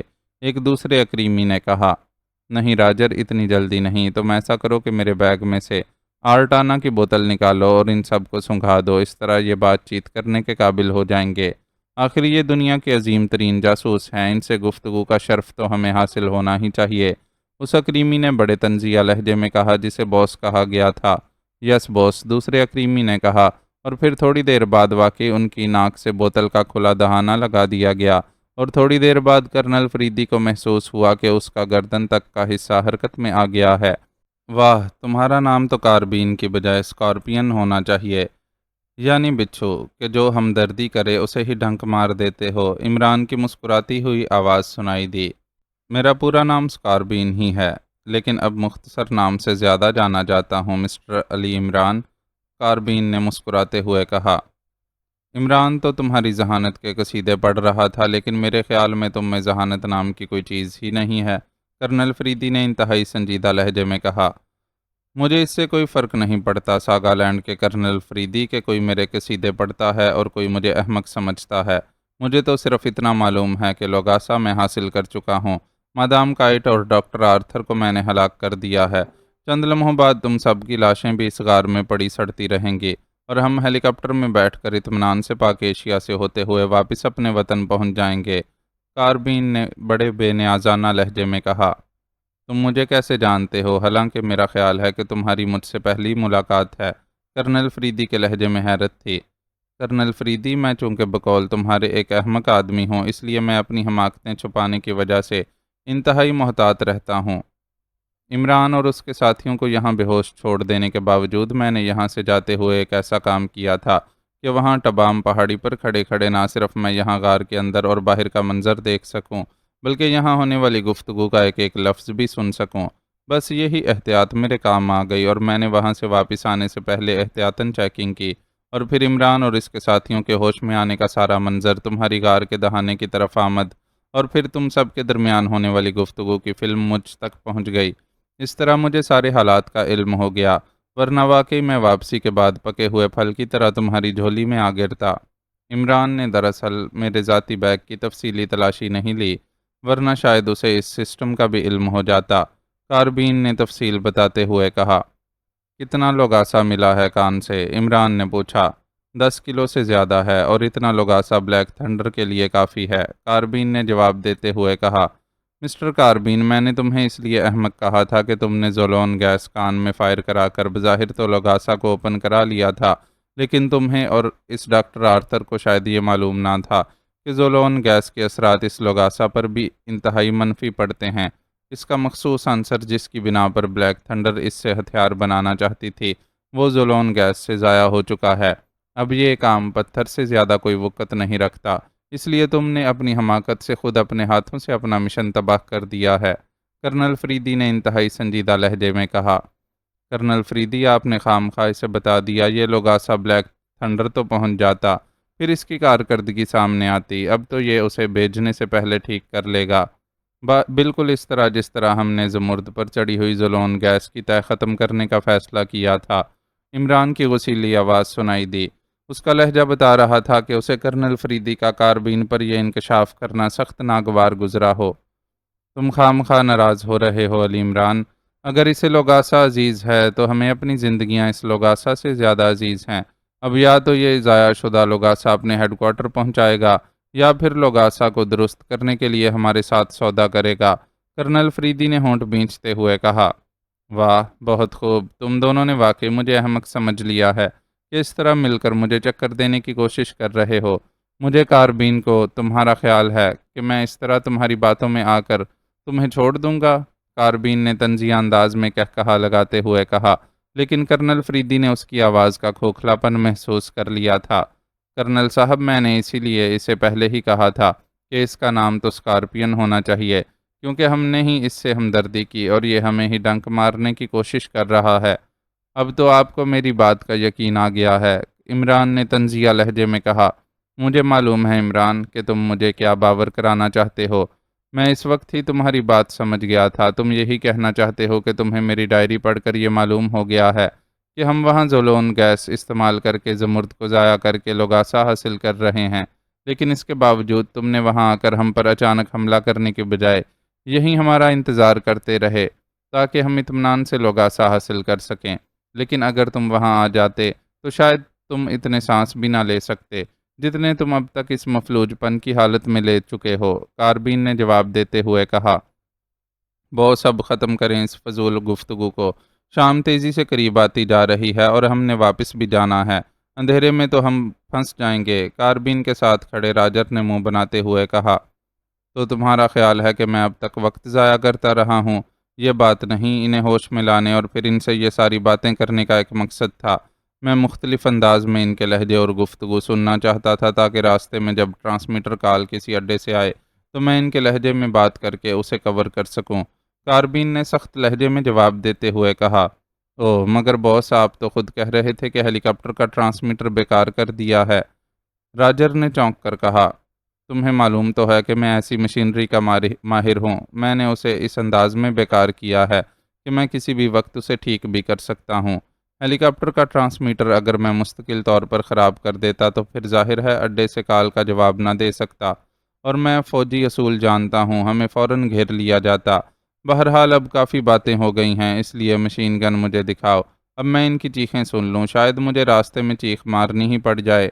کاربین نے مسکراتے ہوئے کہا، اور راجر نے کاندھے سے لٹکی ہوئی مشین گن اتار کر کاربین کی طرف بڑھا دی۔ یہ مشین گن انہوں نے یہیں موجود اپنے تھیلے سے نکالی تھی۔ چیخیں تو تمہاری سننے والی ہوں گی کاربین، جب بلیک تھنڈر کو پتہ چلے گا کہ لوگاسا ضائع ہو چکا ہے، کرنل فریدی نے انتہائی سنجیدہ لہجے میں کہا۔ تم جھوٹ بول رہے ہو کرنل فریدی، لوگاسا ضائع نہیں ہو سکتا۔ ڈاکٹر آرتھر ان معدنیات کا دنیا میں سب سے بڑا ماہر تھا۔ اس بار کاربین نے تیز اور جھنجھلائے ہوئے لہجے میں کہا۔ اگر تمہیں یقین نہیں آ رہا تو خود ایک تجربہ کر کے دیکھ لو۔ لوگاسا کا ایک بڑا ٹکڑا نکالو اور اسے دور رکھ کر اس پر مشین گن کا فائر کر دو۔ لوگاسا زمرد سے بھی زیادہ سخت جان پتھر ہے، گولیوں سے وہ ٹوٹے گا نہیں، لیکن بارود کی تہ اس پر چڑھ جائے گی۔ پھر اس بارود کی تہ کو صاف کر کے دیکھنا، اگر وہ ایسا ہی چمکدار نظر آئے جیسا اب نظر آ رہا ہے تو سمجھ لو کہ یہ ضائع نہیں ہوا، لیکن اگر اس کا رنگ انتہائی مدھم پڑ جائے تو سمجھ لینا کہ لوگاسا پر زولون گیس کا منفی اثر پڑ چکا ہے۔ تم بے حد ذہین آدمی ہو، اب اتنی بات کا علم تو تمہیں ہوگا ہی کہ بارود کی تہ معدنیات کو اصل رنگ میں ظاہر کر دیتی ہے۔ اس بار عمران نے انتہائی سنجیدہ لہجے میں بات کرتے ہوئے کہا۔ اوہو، تم ٹھیک کہہ رہے ہو، مجھے یاد آ گیا کہ ڈاکٹر آرتھر نے بھی ایک بار ایسی بات کی تھی۔ ٹھیک ہے، میں ابھی تجربہ کر لیتا ہوں، اس میں کوئی حرج نہیں ہے۔ ٹونی، ایک ٹکڑا نکال کر سامنے دیوار کے ساتھ رکھو۔ کاربین نے سر ہلاتے ہوئے انتہائی سنجیدہ لہجے میں اپنے ایک اور ساتھی سے مخاطب ہو کر کہا، جس کے ہاتھ میں سرخ رنگ کا بیگ موجود تھا۔ یس باس، اس آدمی نے کہا اور بیگ کھولنے لگا۔ کرنل فریدی کی آنکھیں چمک اٹھیں، وہ دل ہی دل میں عمران کی ذہانت کو داد دینے لگا۔ کرنل فریدی نے حالانکہ کاربین کو احمق بنا کر اپنے آپ کو آزاد کرانے کی پلاننگ اس انداز میں نہ کی تھی، لیکن عمران نے واقعی انتہائی خوبصورت انداز میں اسے ہولڈ کرتے ہوئے کاربین کو ایک نئے راستے پر ڈال دیا تھا۔ بہرحال انجام وہی ہونا تھا جو کرنل فریدی نے سوچا تھا، اس لیے وہ ذہنی طور پر چوکنا ہو گیا۔ اس دوران لوگاسا کے ایک بڑے ٹکڑے کو ان کے مقابل دیوار کی جڑ میں رکھ دیا گیا، اور پھر کاربین نے ہاتھ میں پکڑی ہوئی مشین گن کا رخ لوگاسا کے اس ٹکڑے کی طرف کر کے ٹریگر دبا دیا۔ رٹ رٹ کی تیز آوازوں کے ساتھ ہی گولیاں تواتر سے لوگاسا سے ٹکراتی ہوئی دیوار کی جڑ میں جا گریں۔ جب کاربین نے مشین گن روکی تو دوسرے لمحے وہ بے اختیار اچھل پڑا، کیونکہ لوگاسا کا وہ ٹکڑا ذروں میں تبدیل ہو کر بکھر چکا تھا، اور اس کے ساتھ ہی یک لخت ریوالور کی فائرنگ اور انسانی چیخوں سے غار گونج اٹھی۔ کرنل فریدی نے بجلی کی سی تیزی سے ٹانگیں سمیٹیں اور دوسرے لمحے وہ مشین گن پکڑے گھومتے ہوئے کاربین کے جسم سے پوری قوت سے جا ٹکرایا اور کاربین چیختا ہوا اچھل کر سامنے والی دیوار سے جا لگا۔ اس کے ہاتھ سے مشین گن نکل کر دور جا گری تھی۔ کرنل فریدی خود بھی فرش پر گرا تھا، لیکن پھر وہ کسی کھلتے ہوئے سپرنگ کی طرح اچھل کر کھڑا ہو گیا، مگر کاربین بھی انتہائی حیرت بھرے انداز میں دیوار سے ٹکرا کر نیچے گرتے ہی یک لخت اچھلا اور پھر کسی پرندے کی طرح اڑتا ہوا غار کے دہانے سے باہر جا گرا۔ ادھر حال میں کیپٹن حمید، عمران، اس کے ساتھی کاربین کے ساتھیوں سے ٹکرا چکے تھے۔ کرنل فریدی نے بھی کاربین کے پیچھے ہی غار کے دہانے کی طرف دوڑ لگائی، لیکن اسی لمحے باہر سے ایک بڑا سا پتھر اڑتا ہوا سیدھا کرنل فریدی کے سینے سے ٹکرایا اور دوڑتے ہوئے کرنل فریدی کا جسم پتھر کی اس ضرب سے نہ صرف بے اختیار گھوم گیا، بلکہ وہ 2-3 قدم غار کی اندرونی طرف دوڑتا گیا اور پھر سنبھل کر تیزی سے گھما اور ایک بار پھر غار کے دہانے کی طرف دوڑ پڑا۔ غار کے دہانے سے باہر نکلتے ہی اس نے ایک سائیڈ پر موجود ہیلی کاپٹر کو فضا میں بلند ہوتے دیکھا تو اس کا پائیدان پکڑنے کے لیے اس نے اونچی افقی چھلانگ لگائی، لیکن اچھا خاصا جمپ لینے کے باوجود پائیدان صرف چند انچ اس کے بلند ہاتھوں سے اونچا رہ گیا اور کرنل فریدی بے اختیار آگے کی طرف دوڑتا چلا گیا، جبکہ ہیلی کاپٹر انتہائی تیز رفتاری سے فضا میں بلند ہوتا ہوا گھوم کر اس غار والی پہاڑی کی سائیڈ سے دوسری طرف نکل گیا۔ کاربین نکل جانے میں کامیاب ہو چکا تھا، بالکل اسی طرح جس طرح چکنی مچھلی گرفت سے پھسل جاتی ہے۔ کرنل فریدی ہونٹ بھینچے جب واپس غار میں پہنچا تو کاربین کے سب ساتھی ڈھیر ہو چکے تھے۔ وہ نکل گیا، اگر آپ سامنے نہ آ جاتے تو میں اسے ڈھیر کر سکتا تھا۔ عمران نے، جو اس دوران شاید باہر آنے کی وجہ سے غار کے دہانے تک پہنچ چکا تھا، کرنل فریدی کو واپس آتے دیکھ کر رکتے ہوئے چونک کر کہا، تمہیں پہلے اسے گولی مارنی چاہیے تھی۔ کرنل فریدی نے ہونٹ بھینچتے ہوئے کہا۔ اس کی مشین گن کا رخ دوسری طرف تھا، لیکن اس کے ایک ساتھی کے ہاتھ میں مشین پسٹل تھا اور اس کا رخ ہماری طرف تھا، اس لیے پہلے مجھے اسے گرانا پڑا۔ اس دوران آپ سامنے آ گئے اور مجھے ہاتھ روکنا پڑا، اور اس ہاتھ روکنے کی وجہ سے کاربین کے ایک ساتھی کو موقع مل گیا اور اس نے لات مار کر میرے ہاتھ سے ریوالور نکال دیا۔ عمران نے واپس پلٹتے ہوئے کہا، اوہ ٹھیک ہے، اب میں سچویشن سمجھ گیا ہوں۔ بہرحال تم نے واقعی انتہائی ذہانت سے کام لیتے ہوئے کاربین کو مجبور کر دیا کہ وہ لوگاسا پر مشین گن کا فائر کھول دے۔ تمہارے ذہن میں یہ آئیڈیا اس آرٹانا کی بوتل کی وجہ سے آیا ہوگا، کرنل فریدی نے سر ہلاتے ہوئے کہا۔ کمال ہے کرنل فریدی، اب کاربین کے بعد آپ نے ذہانت کی گدی سنبھال لی ہے، ہماری باری نہ جانے کب آئے گی، عمران نے مسکراتے ہوئے کہا، اور کرنل فریدی بے اختیار ہنس پڑا۔ اس کا کاربین کے نکل جانے سے خراب ہو جانے والا موڈ اب بحال ہو چکا تھا۔ وہ کاربین کا تو کچھ کرنا ہے یا ایسے ہی باتیں کرتے رہیں گے، جولیا نے ہونٹ چباتے ہوئے کہا۔ وہ اب ہاتھ نہیں آ سکتا مس جولیا، کیونکہ اڈے والے یہی سمجھیں گے کہ یہ آپ کا ہیلی کاپٹر ہے، اور ایسے فوجی اڈوں سے بات کرنے کے لیے خصوصی ٹرانسمیٹروں کی ضرورت ہوتی ہے، جو اس ہیلی کاپٹر میں تو ہوگا، یہاں نہیں ہوگا۔ ویسے بھی جب تک ہم ٹرانسمیٹر کال کر کے اڈے والوں کو اطلاع دیں، وہ کسی بھی سرحدی شہر کے قریب اتر کر آسانی سے نکل جائے گا۔ بہرحال یہی غنیمت ہے کہ اس کا مشن ناکام ہو گیا ہے، باقی رہا اس کا پکڑنا تو ایسا کسی بھی وقت ہو سکتا ہے۔ میرا تو خیال تھا کہ اس سے سودے بازی کروں گا، لیکن عمران نے لوگاسا پر فائر کھلوا کر آرٹانا ریز پیدا کرا دیں۔ اس طرح ہمارے بے حس جسم حرکت میں آ گئے، کیونکہ آرٹانا محلول بھی بارود اور معدنی پتھروں سے ہی تیار ہوتا ہے۔ عمران کی بجائے کرنل فریدی نے جواب دیا، اب ہمیں جو یہاں سے پیدل مارچ کرنی پڑے گی وہ منافع میں رہے گی۔ عمران نے منہ بناتے ہوئے کہا، فکر نہ کرو، قریب ہی میری جیپ موجود ہے، تم وہ لے لینا، میں جیپ کے ٹرانسمیٹر سے کال کر کے دوسری جیپ منگوا لوں گا۔ کرنل فریدی نے مسکراتے ہوئے جواب دیا۔ اس لوگاسا کا کیا ہوگا؟ اچانک کیپٹن حمید نے کرنل فریدی سے مخاطب ہو کر کہا۔ اس نے اس دوران لوگاسا والا سرخ بیگ اٹھا لیا تھا۔ ہونا کیا ہے، بیگ تمہارا اور لوگاسا ہمارا، شاپنگ کے لیے کام آئے گا، البتہ پرانا محاورہ جدید ہو جائے گا۔ اب تک تو وہ گھوڑی اور لال لگام والا قدیم محاورہ چلا آ رہا ہے، اب لگام کی بجائے بیگ کی جدت پیدا ہو جائے گی، عمران نے بڑے معصوم سے لہجے میں کہا، اور کرنل فریدی بے اختیار کہا مار کر ہنس پڑا۔ معزز ناظرین و سامعین، لائک، کمنٹس اور شیئر ضرور کریں، شکریہ۔